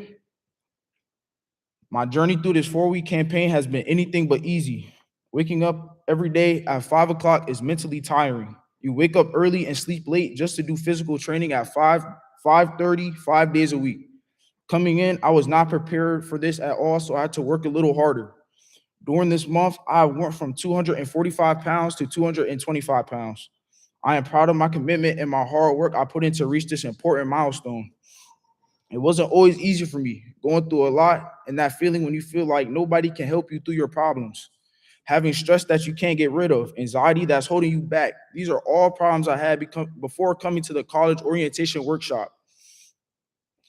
During the first 2 weeks, some things had happened, but it was just an opportunity for me to grow and install the saying, think before you do, into my mindset. In the same way my body has changed, my mindset has changed as well. I have developed the confidence to speak in front of crowds like you all today, thanks to Mr. Galladay and Mr. Jaden.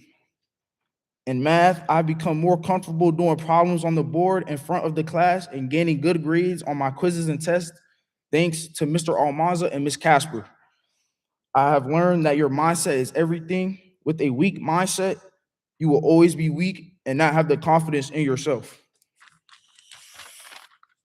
A positive and strong mindset isn't just for working out and schoolwork. It's for everything you do in life, no matter if that's reading a book or even walking your dog. It's very crucial that you keep that strong, positive mindset to succeed in your life. Now, with those new habits I have gained from Cal, I plan on applying them to my everyday life to become the young man I am destined to be. Thank you, ladies and gentlemen. Have an extravagant rest of your day. And to all my Cal brothers, bye.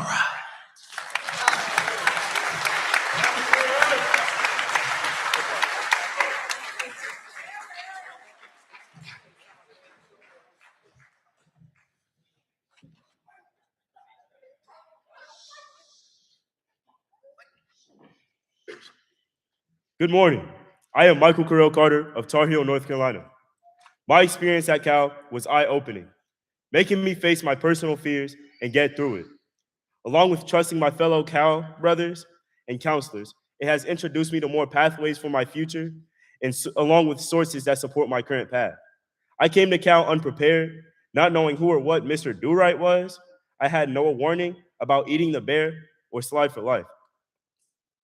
It was also disorienting, configuring my original sleep schedule of 5:30 a.m. to 9:30 p.m. to 5:15 a.m.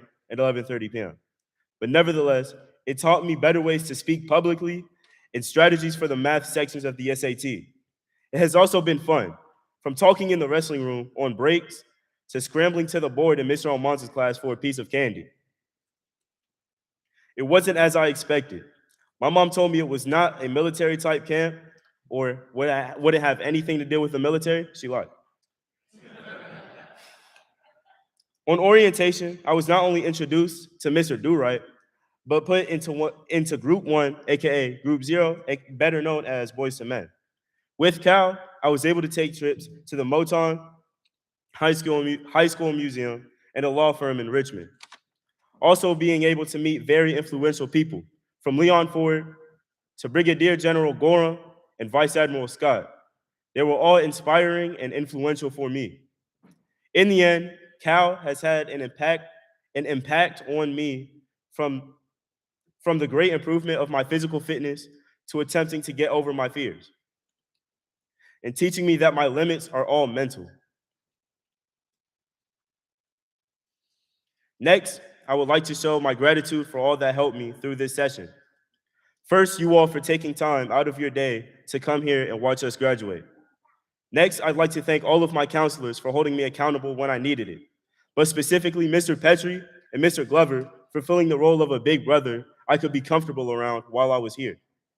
Next, our supervisors, faculty, and staff for keeping us taken care of and educated throughout the session.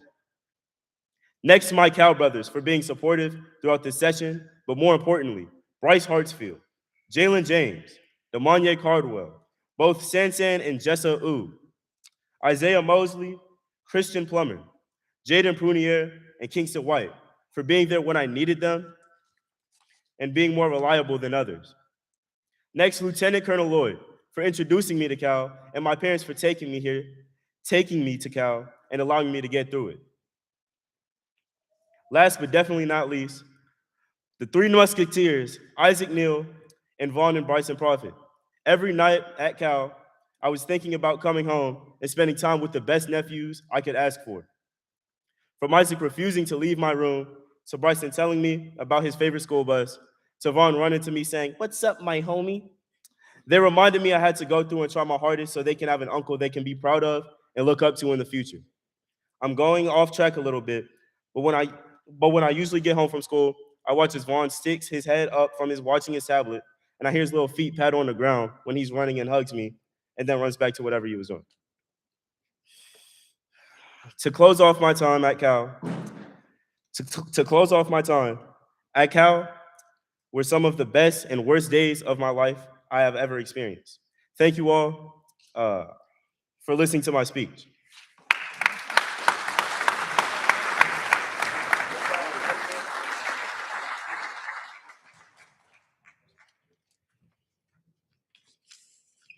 Good morning. My name is Cornell Mills. I'm from Newark, New Jersey.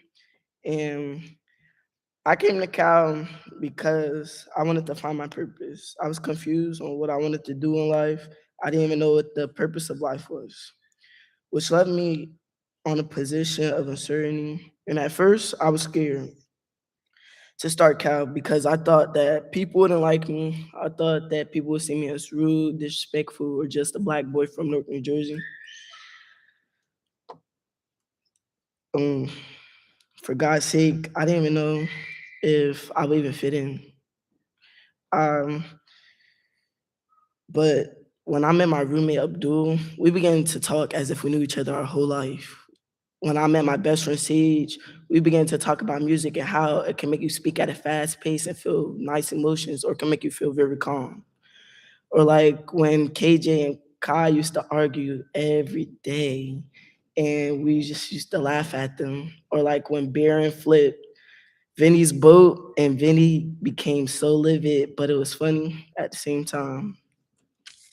And that's also why I would like to call them my Cal brothers, all of you, my Cal brothers, and I appreciate everything that you've done for me. I also like to say thank you to Miss Dee, Miss Diamond, and Miss B for putting smiles on my faces when I wasn't feeling good some days. To Mr. Jaden and Mr. Eli for being there just through all of my troubles.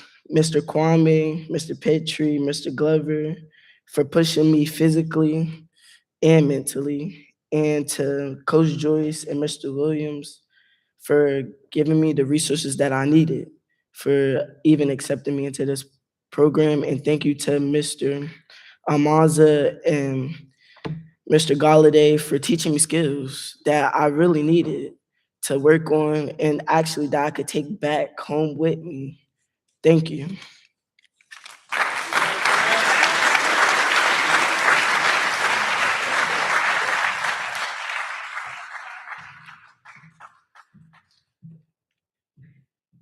Good morning.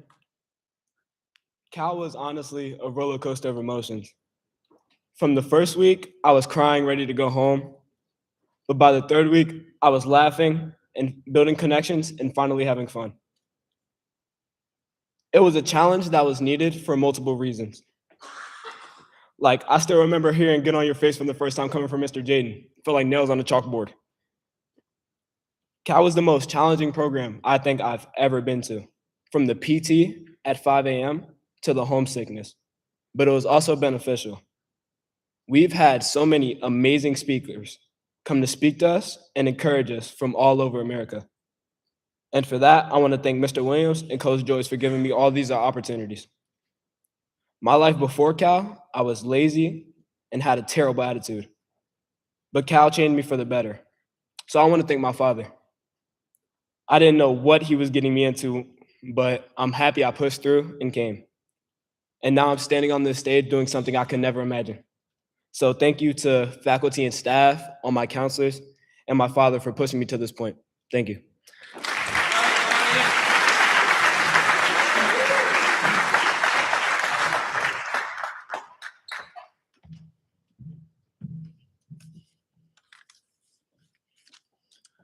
Good morning. My name is Anthony Williams. I want to thank Coach Joyce, Mr. Williams, and Lieutenant Jones for planting new seeds in my life to grow at home and in the future. Before Cal, I didn't take school serious until my second semester of my sophomore year. And my leadership skills wasn't really the best.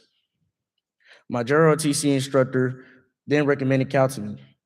I didn't want to go, but I knew it would be the best decision for my life. One of the most eye-opening experiences for me was the Moton Museum. Now I don't have to worry about being in a segregated school or have to study off of old textbooks or live in back editions. I learned about how people of color had to struggle and fight for their education during segregation and took an initiative to lead others for their rights. I realized how much privilege I have now. That improved my experience in math and literature. My public speaking has improved as well as my math skills. That experience has pushed me through these hard obstacles in the past 4 weeks. I want to thank the counselors that has pushed me through my limits, mentally and physically. I was always thinking negative of myself until they motivated me to think at a higher standard. I didn't know what I wanted for myself in the future, so I want to thank Lieutenant Jones for turning on the light for the best ideas and plans for the future. Because of Cal, I have always developed a better sense of character because of everybody. I look forward to returning home with new habits and to share my new perspective to influence others. One quote that overall explains my experience from John F. Kennedy: leadership and learning are indispensable to each other. Cal 2026. Thank you.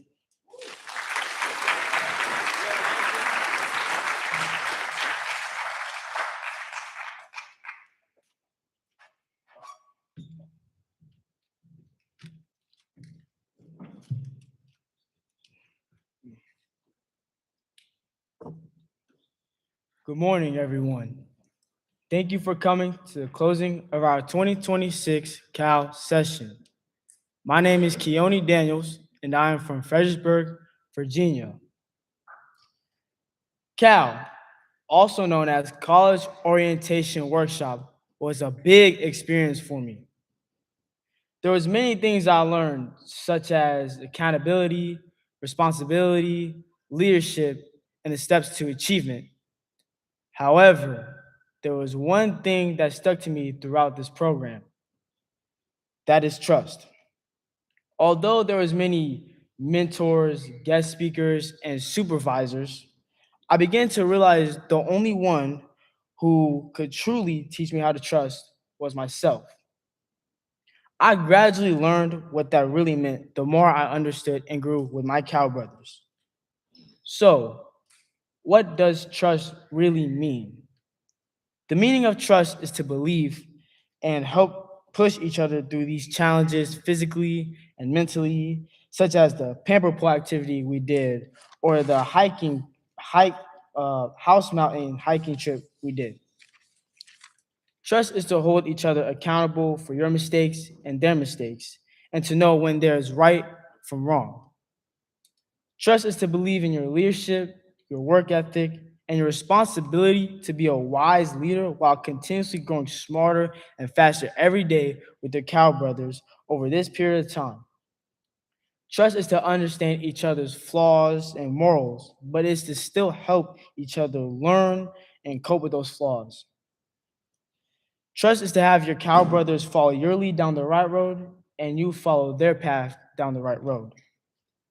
Trust is the equivalent of two sheep following the leadership of a shepherd. The sheep trust that the shepherd knows where he is going. However, the shepherd must also trust that the sheep follow. This is what trust means. And trust is to be accountable of your Cow brothers, to be responsible in your leadership, and to be a leader that makes the sheep follow the shepherd, but the shepherd to trust the sheep. So then what about you? Do you trust these new faces you do see every day? Do you trust these faces that you don't see every day? You put your trust in a pilot you've never seen before to fly you to your destination. You put your trust in an Uber that could have the lowest ratings ever, and you still take that chance. You even put your trust in a therapist hoping they don't expose your secrets. So if you put your trust into them, then what would be your true meaning to trust? Thank you.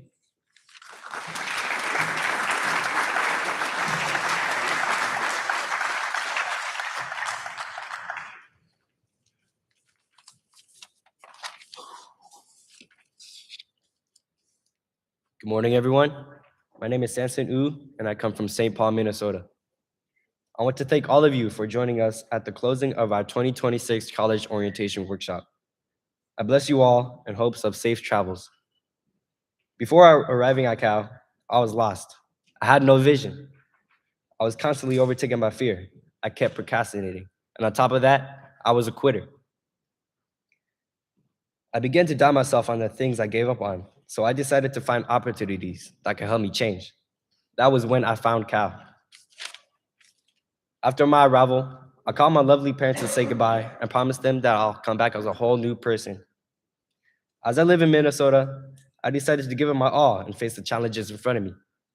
I was able to build, grow, and adapt, and each day I got better. There were instances in where I wanted to quit, but I would keep reminding myself that when I quit, I won't be going anywhere. Throughout these challenges, there was one particular day where Mr. Glover decided to make my PT group do a 6-mile run. It was very challenging, and I was anxious. I took a deep breath and said, you know what? I'll do it. As I ran with my group for a couple of minutes, I started falling behind. My legs were screaming at me to make me stop. I was losing my breath, and the doubtful things were appearing in my mind. My Cow brothers saw what was happening to me and slowed down to keep it at my pace. They cheered me on, and it gave me the will to keep going. We were running up the hill while the sun was beaming at our faces, as if it was saying good morning. We saw an American flag and went there to finish our run. We finally reached our destination and took a break. I looked to my left where the sun was radiating and my eyes widened. The view was absolutely phenomenal. There were layers of mountains behind mountains with fog flowing like water. The sky was clear and the sun was like a cherry on top. My mind suddenly snapped and I hid my tears from my Cow brothers. I was lucky enough for them to not notice, and I regained my consciousness. I've never ever experienced this feeling before. It was like I achieved something special. As we reached the end of Cal, I want to thank Mr. Williams and Coach Joyce for inspiring others and changing lives. I want to thank my fellow Cow brothers, counselors, and supervisors for motivating me and pushing me out of my comfort zone. And lastly, I want to thank Lieutenant Jones for helping me find my vision, and Mr. Amanza for teaching me that 4 squared doesn't equal to 8, but 16. I was able to take the School of Exponents because of you. And because of that, you aren't just a math teacher. You are here to make a difference. Before I go, whenever you encounter a grizzly bear running towards you, you can't run away from it because it runs about 30 miles per hour. So the only thing you gotta do is eat that freaking bear.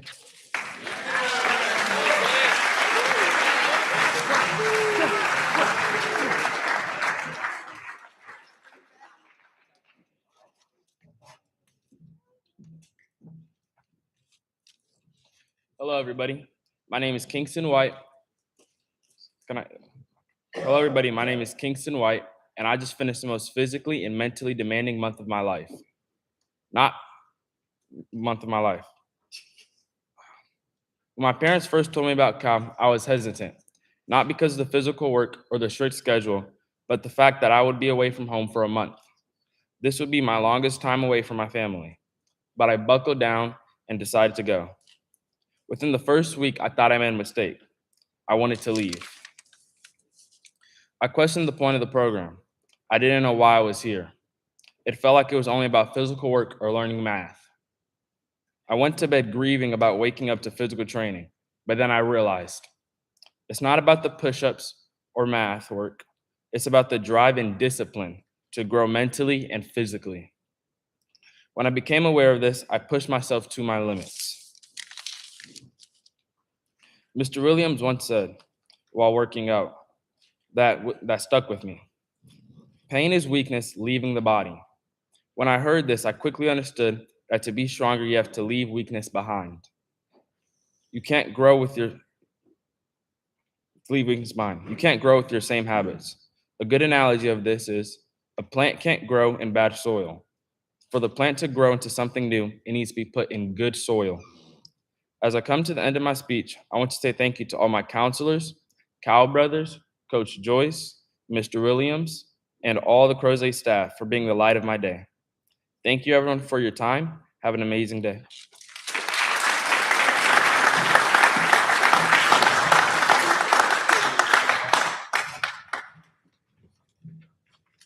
Good morning, ladies and gentlemen. My name is Jessa Wu, coming from St. Paul, Minnesota. Because I'm standing here giving my speech, it is now that I realized it's my last day here. So before I go, I want to send a message, and that is to not let fear make your decisions. A few months ago, I was called down by my Junior Reserve Officer Training Corps instructor, Sergeant Major Kirkland. So I went down to his office, and he asked, Cadet Wu, would you like to apply for the college orientation workshop at the Virginia Military Institution? Military? Oh, I did not want to go. I thought there was going to be constant yelling every day for the smallest things, either for the way you look or act. I thought they were physically going to push me or pull me so much, they'll send me back to Saturday. I thought we were going to do physical training 24/7. I thought it was straight up military. And I was scared. I was about to say no until Sergeant Major Kirkland said, it will look good for a college application. College application! I immediately threw that fear out the window and applied to Cal Online for the sake of my future. Although some of my thoughts were true, it wasn't as bad after experiencing Cal. There was yelling, but it wasn't constant. There was pushing and pulling, but with words. There was physical training, but it wasn't every day. In fact, it was actually getting easier over time. I started to get comfortable when facing the uncomfortable. I started to adjust to the schedule, and soon I was able to reach Noah's Ark before the Great Flood. During my experience at Cal, I see my decision unravel in front of me. I was able to go canoeing, rock climbing, boxing, swimming, camping, and most importantly, meet my Cal brothers that became a significant part of my life. All of this happened because I didn't let fear make my decisions. Friends and family, seek for opportunities. Find that door. Go through that door. And I promise you, you'll be fine once you get in there. To all members and staff of the College Orientation Workshop Program, thank you for giving me the best experience I had ever in my life.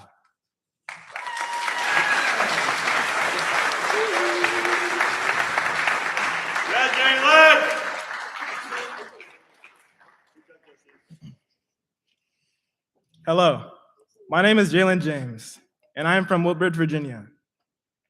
I'd like to start by saying thank you to everyone that took the time out of your day to be here this morning.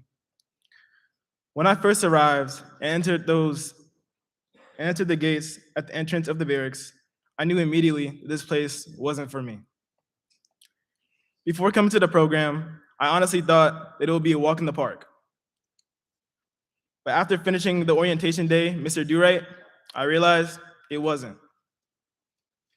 Since the first day, these past 4 weeks have been the most stressful, uncomfortable, and most draining few weeks of my life. There were times I felt like giving up and accepting failure. I say this because I felt like I wasn't as prepared both physically and mentally compared to my Cal brothers. The first week was the toughest and most mentally challenging. It was a real eye-opener for me. Some of my Cal brothers were student athletes at their school, and others were a part of their ROTC. Whenever we did physical training, I was always in the back of the group. But even though I felt like my brothers had an advantage on me, I never let that stop me from always pushing and giving my 100% to everything I did. The only reason that I was able to push through is because I wanted to make my counselors, supervisors, Cal brothers, and most importantly, I wanted to make my family proud. While being here, I've met many guest speakers and mentors along this journey that personally helped me grow both physically and mentally. 4 of those mentors that helped me the most were Major Wright, Coach Joyce, Mr. Petrie, and Lieutenant Jones. Major Wright taught me that time matters and never to find an excuse, but to find a way towards my goals. Coach Joyce and Mr. Petrie taught me that you should never limit yourself because you can handle more than you think. Lastly, Lieutenant Jones taught me that your actions don't just affect you, but they affect everyone else around you. These men, as well as everyone else around me, have shown the importance in planting seeds in my life that will develop into growth in oneself, pushing past limitations, and development. I'd like to thank all my Cal brothers for making this experience better for me. Thank you.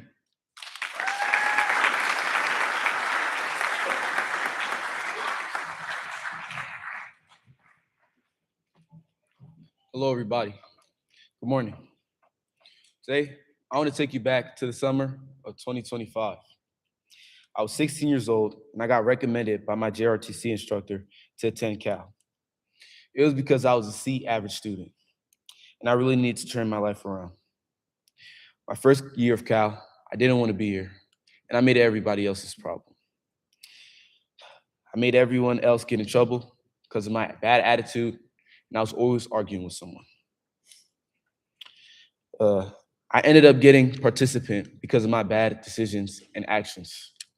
I didn't really care though, and went on with my life. Fast forward to March of 2026. I was upstairs playing a game on my computer, and I heard my dad call me from his room. I ran downstairs to see him on his bed with his computer in front of him.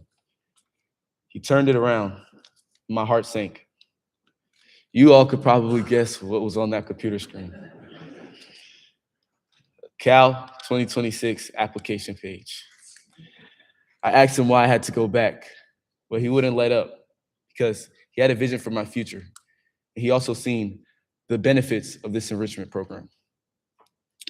When I got here on March 21st, when I got here on June 21st, I thought that I was gonna sit back and coast through the program without having to do anything. But Mr. Williams, Coach Joyce, all my supervisors and counselors had other plans. Because of them, I feel like I finished strong and did my best here. Although there were some bumpy roads at times, I overcame those obstacles because of my Cal brothers and my counselors. I want to give a special thanks to a couple of people. To Ms. B, thank you for always motivating me to continue doing my best and pushing through this program. To Mr. Kwame, thank you for understanding where I was emotionally and meeting me there to resolve any conflict. To Ms. Didi and Mr. Jaden, thank you for teaching me that respect goes both ways. To Mr. Petrie and Mr. DK, thank you for always pushing me physically and never letting me give up. To Mr. Williams, thank you for always telling me that doing my best is my best and pushing through all the hard times is better than doing nothing. To Lieutenant Jones, thank you for understanding the real me and pushing me to always grow. To Coach Joyce, thank you for giving your time and your resources to helping us. To Mr. Williams, thank you for giving your time for these 40 years, helping me, my Cal brothers, and the 1,000 plus other Cal brothers that came before me to grow. And finally, to all my Cal brothers, thank you for helping me find the leader in me and pushing me to be the better version of myself. Thank you all for your time. Have a good day.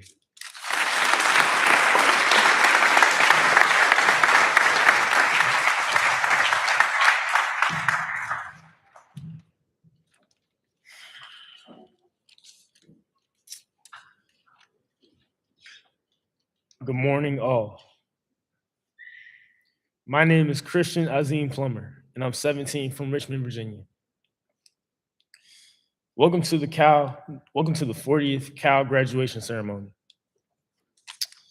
On this day, 1 year ago, I was at the end of my first Cal session, and I will admit, I did not perform to the best of my abilities, which led to me graduating with participant distinction. This left me quite disappointed in myself. So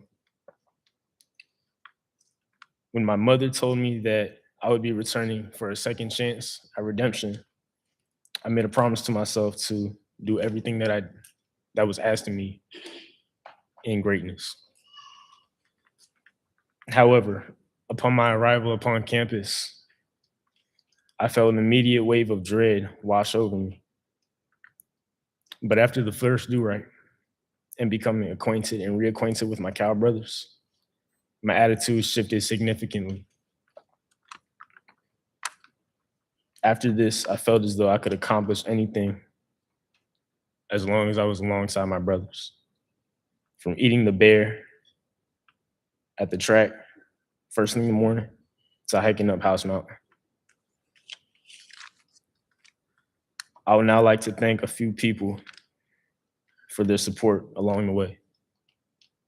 I'd like to thank Mr. Glover and Mr. Petrie for always pushing me to be better, Mr. DK and Mr. Eli, and Mr. Glover for keeping me focused on my goals, Coach Joyce, Ms. Didi, and Mr. Kwame, and all the staff and counselors for their much needed guidance and motivation. I would also like to thank Mr. Whitmer, Major Wright, Lieutenant Jones, and Coach Joyce for providing their time, patience, and resources to pour into these young men. Thank you for listening.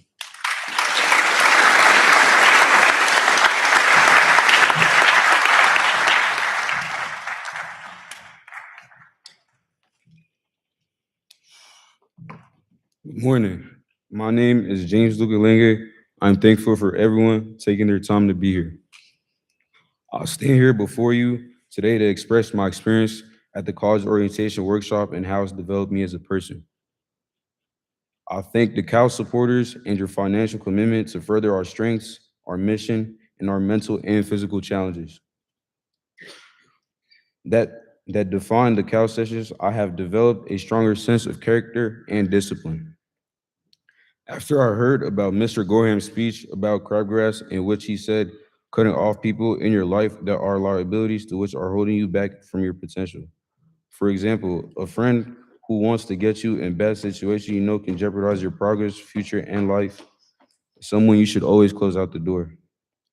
I've encountered many challenges at first, but at the end, I've seen significant improvement to my self-confidence, and a stronger improvement to learn and understand in the materials in both English and math, and a stronger set of leadership skills. 3 of my best experience at Cal that I enjoyed were going camping because I love nature and socializing with friends. In addition, I enjoyed carrying sandbags back to VMI, and trust me, those are no joke, but at the end, you still had to love those sandbags. The final one was going to Moulton Museum and learning about Barbara Jones and the way she showed leadership, confidence, helping her school gain more education and facilities for those who were Black that didn't have that type of education back then. For my thank yous, I like to talk about mental health. When you feel mentally separated, lonely, or whatnot, there's always someone there for you to talk to surround yourself with good people, friends, family, or just someone you can reach out to. At the close of our 2026 Cal session, thank you, brothers and family. Thank you, Mr. Williams, Mr. Joyce, faculty, counselors, Jen Scott, Major Wright, and Jen Gorham for your leadership. Thank you, Mom, Dad, siblings, and Uncle Baba for always being there for me when times were rough. I'm grateful to have you in my life. I wouldn't be where I'm at without you. To my mom, dad, my siblings, Uncle Baba, and my Cal brothers, I love you, and may God bless you, and may God bless everyone. Thank you.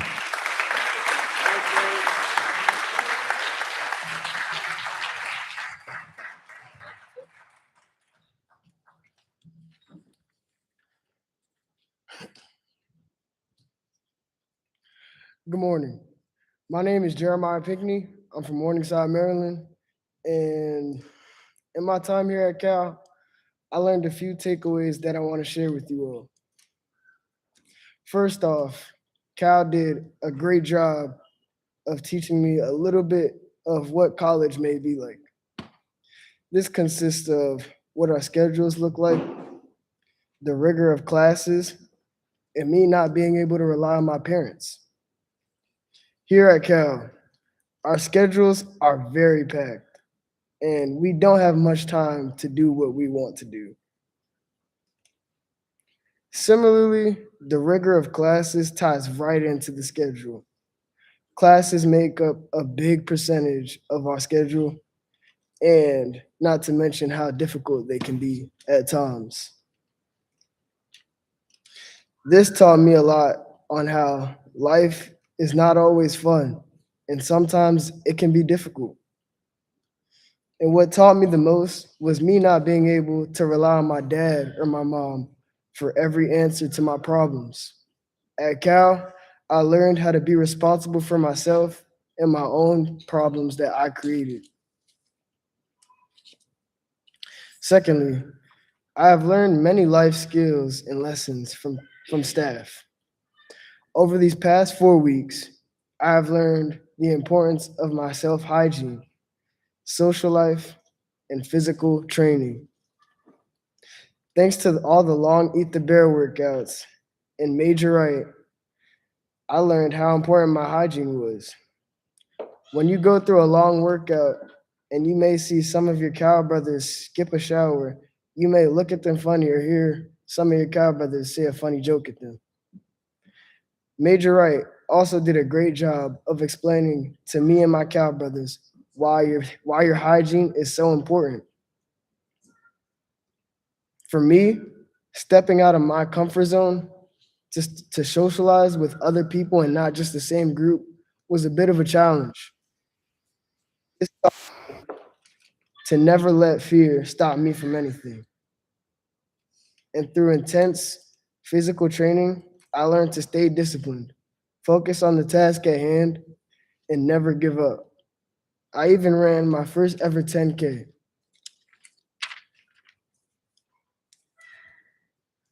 For myself, I see a vision and a pathway to success in my life after Cal.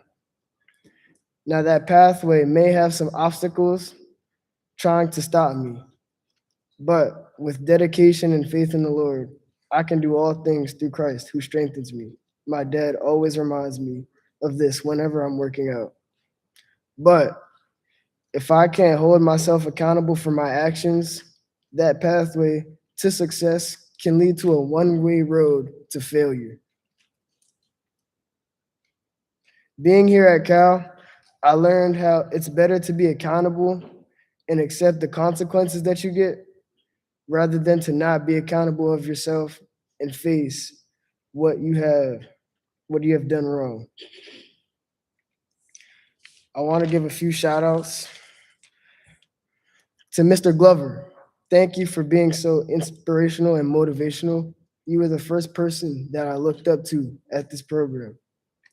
To Mr. Kwame, thank you for always being the coolest counselor and never really always listening to me and always giving me advice. To Mr. Jaden, thank you for guiding me through Cal and always having my back. You were the biggest help I had here, and I definitely appreciate that. To Mr. DK, thank you for all the words of wisdom and pushing me through PT, knowing that I can do more than what I'm giving out. To Mr. Petrie, thank you for being a great leader and teaching me that the job is never finished.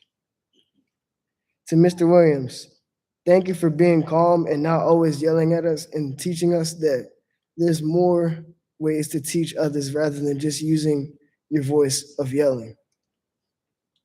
To LT, thank you for being a great role model. To Miss Didi, thank you for getting us in line when we needed.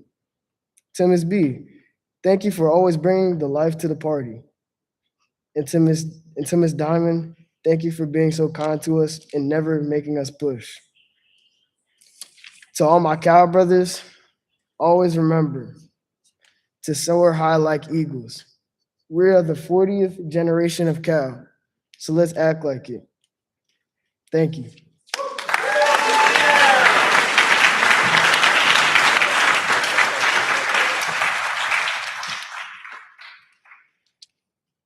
Good afternoon, everyone. My name is Deshaun Phillips. Before I start, I'd like to thank Mr. Williams, Coach Joyce, and all the counselors for letting me be a part of this special year, along with a special group of men. When I came to Cal, I didn't know I would have built such strong relationships with all of my Cal brothers. Early on in the program, I didn't really care for anyone here except the guys I went to school with. I soon started to realize I needed to build relationships and trust with my brothers in order to make things easier for all of us. I first realized how important trust was when we all did the pamper poll, because their life was in my hand. My life was in their hands, literally. I am proud of the relationships I built and the fact that I was able to make them because of how quiet I was throughout this program. I'd like to thank Jeremiah and Jessa for being the first two young men I trusted and being my friends while I was here. With these guys, I feel like I could have a lifelong relationship with them due to all the challenges we've been through. That doesn't just apply to them though, it applies to all of my Cal brothers. Building trust with these friends helped me understand B.G. Gorham's message about becoming your own company. I learned that I now have people around me that will help me guide my life in a meaningful direction. Thank you.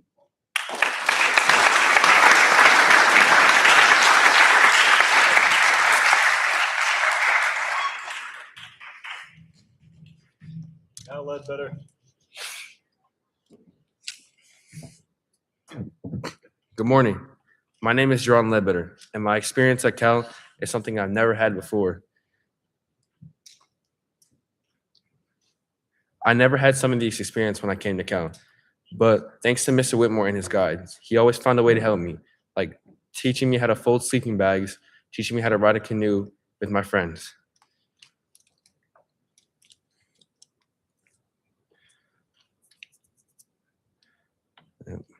The time we were out during Cal and outside, I had a really fun, enjoying experience that I never would have had if I never came here. My moral of my speech is to seek out and find new learning opportunities all around the world.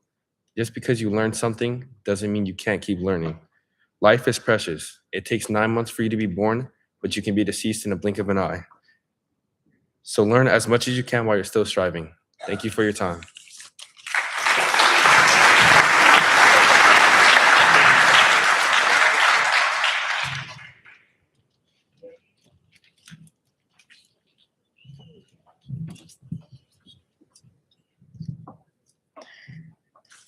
Good afternoon.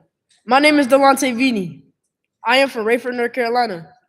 I'm a participant of Cal during its 40th anniversary. The reason I am at Cal is because of my colonel, and I am thankful for him recommending it to me.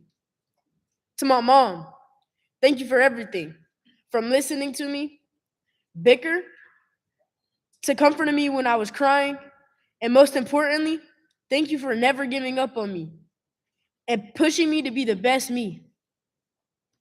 Mr. Glover, thank you for listening. When I was mad, you were there to listen and give me feedback. And if it weren't for you, I would have left the first week. And for that, I'm thankful. Thank you to Isaiah and Kim for helping me through Cal and helping me during my worst moments. Thank you to all of the counselors and supervisors. Cal is not what I thought it was, but it wasn't so bad. And I know I complained a lot, but the program never gave up on me, and I'm thankful for that. So thank you. The first week of Cal, I hated it, and I just wanted to go home. I just complained about everything, and I did stuff halfway, and I never put out. The second week was the same, but I was pushing myself a little harder. But I still just wanted to go home. The third week, it was okay. I was putting out. I was trying in PT and in class. I was not just giving up on everything, and I was doing something. I felt good. The fourth week, the final week, I was seeing the finish line. It's not over, but it was close. I was finding myself thinking, I'm going to miss this place. I would say nah, but the truth is, I will. Making friends with people, then more than likely never seeing them again, is a tough thing to think about. I never thought I would do something like this, but I did. Cal was a great experience, and I'm thankful for it. Thank you for listening to me. Have an amazing rest of your day.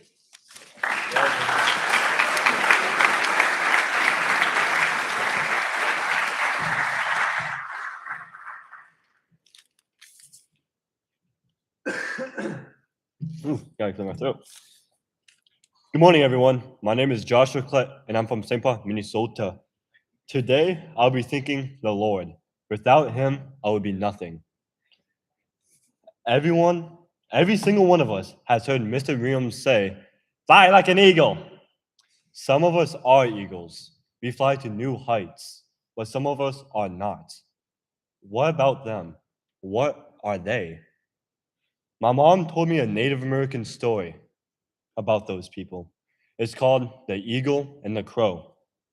The Creator, what natives call God, lined up all the birds. Whoever soars the highest will get an award. The crow knew he couldn't win, so he cheated. He dug his claws into the eagle's back and soared higher than the eagle. The Creator saw this, punished the crow, and awarded the eagle. I'm going to be honest here and say some of us are the crow. Some of us can't handle to see others win and force them down with them. Some of us may never change, which is tragic because the only constant in the universe is change. Now, how many times did you get the opportunity to change and you didn't? How many people tried to change you and you didn't? How many prayers were sent to God or Allah or any higher deity for you to change and you didn't? How much longer do we all have? July 14th, 2026, we all experienced what we thought was an active shooter. That could easily been our last moments. Could you have told your loved ones you did your best? Or would you say you died as the same person, the same foolish person? Or can you tell them you did your best? Can your loved ones say they are proud of you and be honest? Can your God be honored to have you as his servant? Everyone is proud of the eagle. It's why it represents America. We show it off every time we can. It's an apex predator. It's why it represents a good attitude. It dive bombs into the next opportunity it gets. On the other hand, the crow represents sadness. People like Edgar Allan Poe and his Annabelle Lee.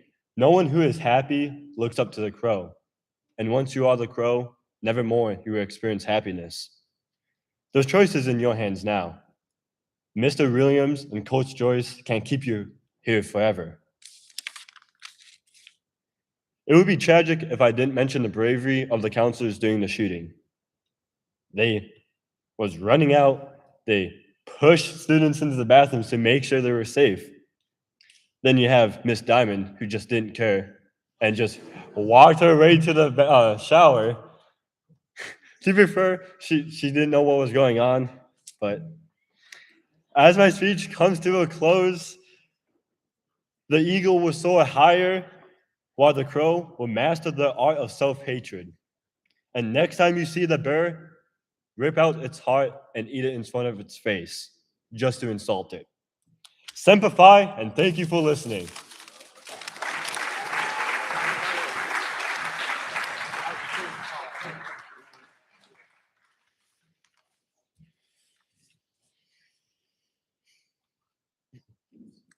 Good afternoon.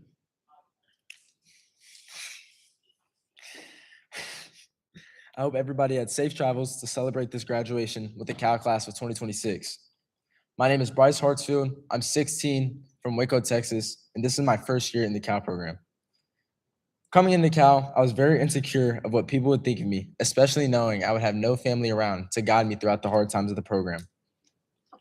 When I walked through the arch of those barrack doors, saw those Dr. Pepper shirts, and saw people interacting with one another, I felt in my heart that the program would not be for me. My heart dropped immediately, and I told my dad I better walk out buff after this. Even after this major setback, once I found my footing, and as time went along in the program, I became more adept to what was asked of me from my teachers and counselors.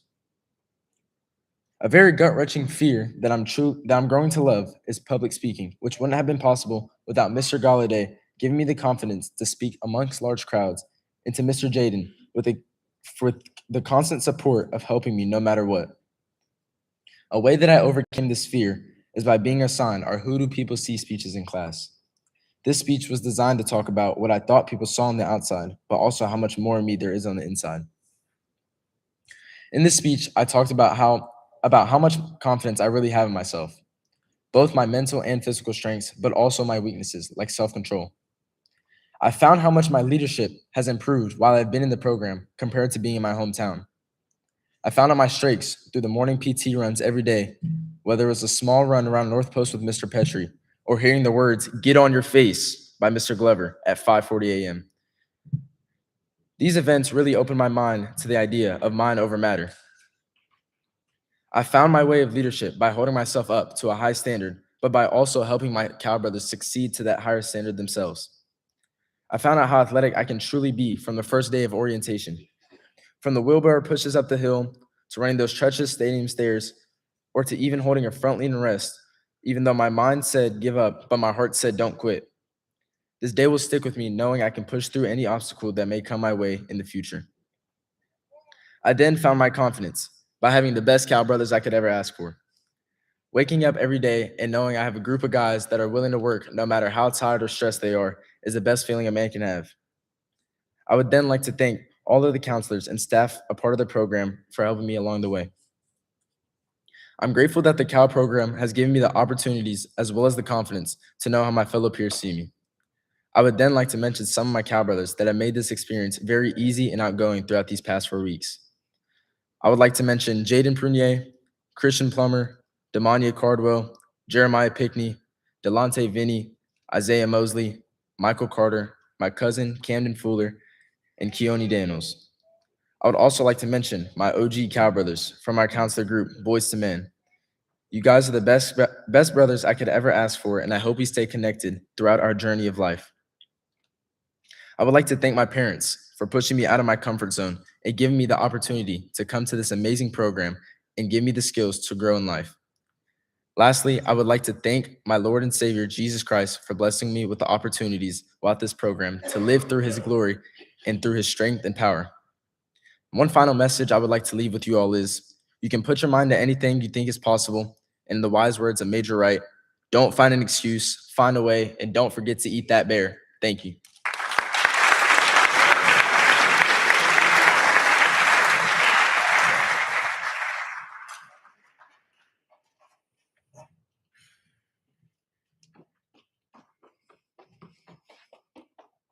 Has anybody in this room ever failed before? Show of hands. I have failed many times. In my 3 years of this program, I failed. I fell flat on my face, and sometimes I lost all forward momentum. But here's the thing. So many people get mad at failure and dwell on it. They let that failure, those hardships, consume them. And with that mindset, they become the failures. There's a quote from Mr. Ashley Taylor, one of our guest speakers, on how to deal with failure. You have to expect it. And when you do, you have to decide whether it knocks you off of your path or you push past it and take it as a learning experience. Failure is a learning experience, but it is up to you on how you mold it. In Cal, we have a motto, eat the bear. The bear in question is the hardships in life one might experience. There are only 5 stages to eating the bear. First, you must invite it. You must be ready to go through those hardships and understand that you might fail. You then have to seek it. Seek those hardships and be ready for the challenges of those said hardships. The third stage is embracing the bear. You can't give it a warm, fuzzy hug. You got to embrace it with every fiber of your being. You have to understand those hardships and act on them. The fourth stage is to eat it. You're in the process of going through hardships and failure. This is also the time where you have to make that decision of what you are eating. Is it a light and easy snack? Or is it a huge, challenging meal? And as the saying goes, you are what you eat. You become the bear. Because you overcame those hardships, all the while, you grew more and more. You grow from failure. You grow from hardships. You even grow from success. Whatever you do, you can find a growing experience from it. Take that failure and those hardships, seek them out, embrace them, eat them, and finally become them. Before I close, I'd like to thank all of my cow brothers.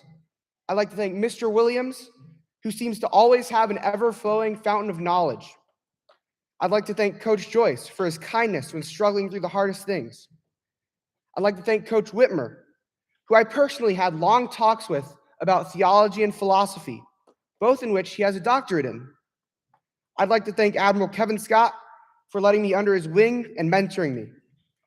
I'd like to thank Mr. Almanza for a brilliant 3 years of teaching me math.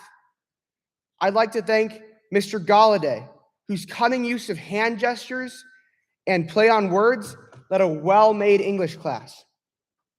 I'd like to thank all the adult supervisors who were hard on us, but taught us lessons in the end.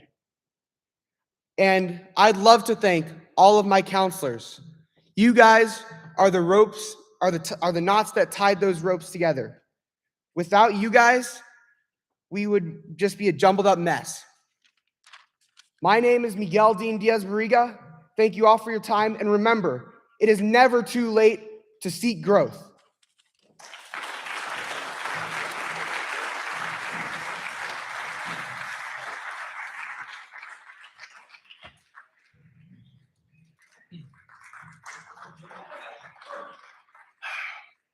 And last but not least, me.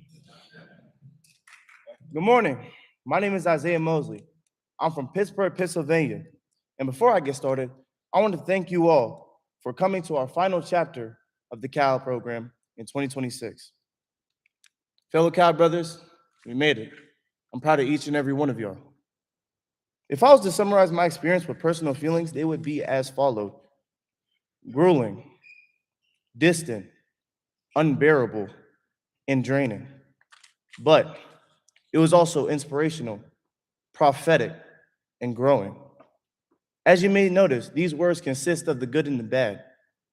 Well, when it comes to Cal, each challenge and each sunrise is springing from the roots.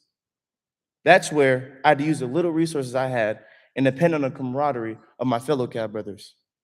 From 5 a.m. physical training to 2.5-hour study halls at 11 p.m., I was and am appreciative of each effort made to help me grow. Cal helped unlock and remind me of my gifts. I just didn't know it. They even reminded me that evidently I am a poet. When the dust settles, where do we go? When we put the book down, did we find more to know? When I wipe my teary eyes, I come to my surprise that the 4 weeks is over and it's time to go. The stadium, the stairway of heaven, and the parade deck, I couldn't believe it. It was mind over matter the way I had to achieve it. But I'm forever grateful because it made an impact. The crabgrass and liabilities in my life is what I had to extract. When it comes to strengthening your mind, you can't look away or even blink. And make sure to take your village with you because a chain is only as strong as its weakest link. So if you ask me what I learned from these 28 days, I have more than enough gold nuggets to give out and share. And it's because of my Cal brothers and counselors that I started giving my all and embracing the bear. Week 1 is the arrival, trying to understand where you are. You're not used to being away from home the way your parents are so far. Week 2 is the acceptance. The choice is set in stone. You know there is no way that you are going back home. Week 3 is where you put your foot on the gas. The procrastination and distractions, you leave it in the past. Week 4 is closing. You're right at the end, but make sure that you do better than how you began. This was my experience. This is how I felt. It was easier said than done, but then I remembered my favorite Bible quote, Matthew 5:16, let your light so shine so others may see it, so they may worship your Father who art in heaven. So I want you to say this with me, Cal brothers, staff and families, you can too. I am the light. I shine the light. I lead the light. God helps my light. I want to thank my friends for helping me push through this camp, and without them, I wouldn't be as where I am today. I want to thank Camden Fuller, Baron Blow, Bryce Hartfield, Vinny, or Delonte Vinny, Demonier Cardwell, Michael Carter. There's much more to go, and I appreciate you all. And I want to thank my sophisticated group, Boys to Men. Because of this group and because of what we stand and what have we done throughout this program, I want you to say this. As soon as I say boys to men, you should say men we stand. Boys to men. Boys to men. Boys to men. Farewell.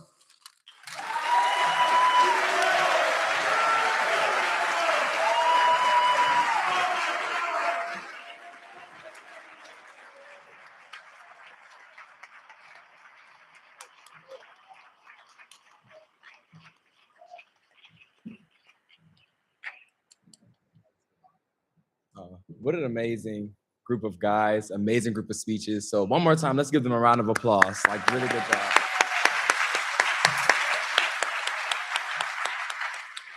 Okay, wait, guys, I need y'all to come back in here really quickly. In fact, while we're doing this, go ahead and find y'all some space. I think y'all know what's coming next. Come on. But in their speeches, a lot of you heard a couple of different thank yous and whatnot. And in our time here at Cal, and even before and after, there are a lot of people that pour in a lot of resources and support. And I'll let Mr. Williams and Coach Joyce kind of talk some more about that. But we make sure that we thank those people verbally and of course physically. But I do think that the biggest thank you that is due today in this room is for you all, the families who got these young men here, and will keep them when they leave. So this is our way of saying thank you to you all.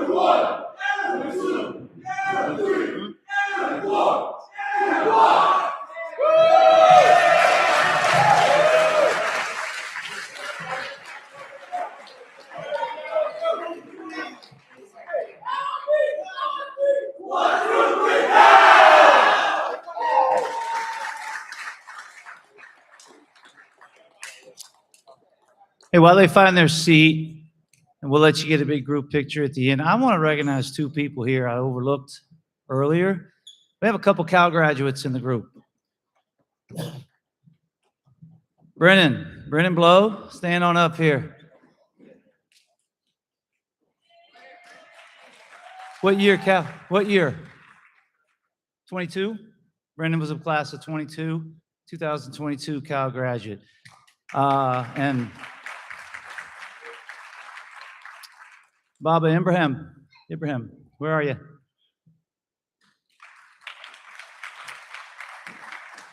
Baba was a class of 2006. He was a second year, well, my second year as assistant director, and he contacted me in February. I don't think I'd heard from him since he left. I figured he didn't want to talk to me anymore, but really glad to see you again. He brought his nephew with him, so class 2006. So just wanted to point them out. Thank you.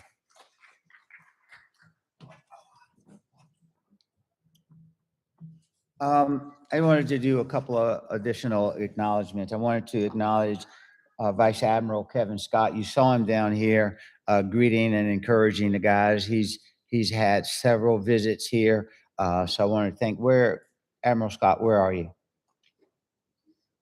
All right. So thank you very much for, and he has agreed to personally mentor some of the young men if they are interested, and they have to be committed to doing their part with regard to that. The other person I want to introduce is in the back is the chaplain, Chaplain Casper. Raise your hand, please. Okay. Chaplain Casper gave two of our guys 2 holy books, one Quran and one Bible. And if he hasn't already mentioned it to you, that those are gifts from him in his office, and he'll sign those holy books for you guys. So make sure you see him. So thank you very much for doing that. I thank you for your patience. I know this is a long program. I have had some people complain that, hey, you shouldn't have all those guys do those speeches. You should pick a couple of people, Ron Norman, people that do it. No, it's very important that every one of the guys who have earned the right to do that come up here and say their piece. And some of the parents who are kind of shocked that your son was able to come up and so professionally and so passionately give a speech like that, we'll see the change and the beginning of transformation that has taken place. Please continue with that back home. Please insist that they continue to work outside of their comfort zone. And Cal guys, it's up to you. It's your primary responsibility to do that. Now, there's elephant in the room. There are a couple of guys who didn't come up here and speak. Frankly, they did not earn the right to come up and do that because they didn't do all they needed to do during this program. That's just the truth of it. They need to know it. I think they've accepted it. I hope they have, but that's where growth occurs. Some people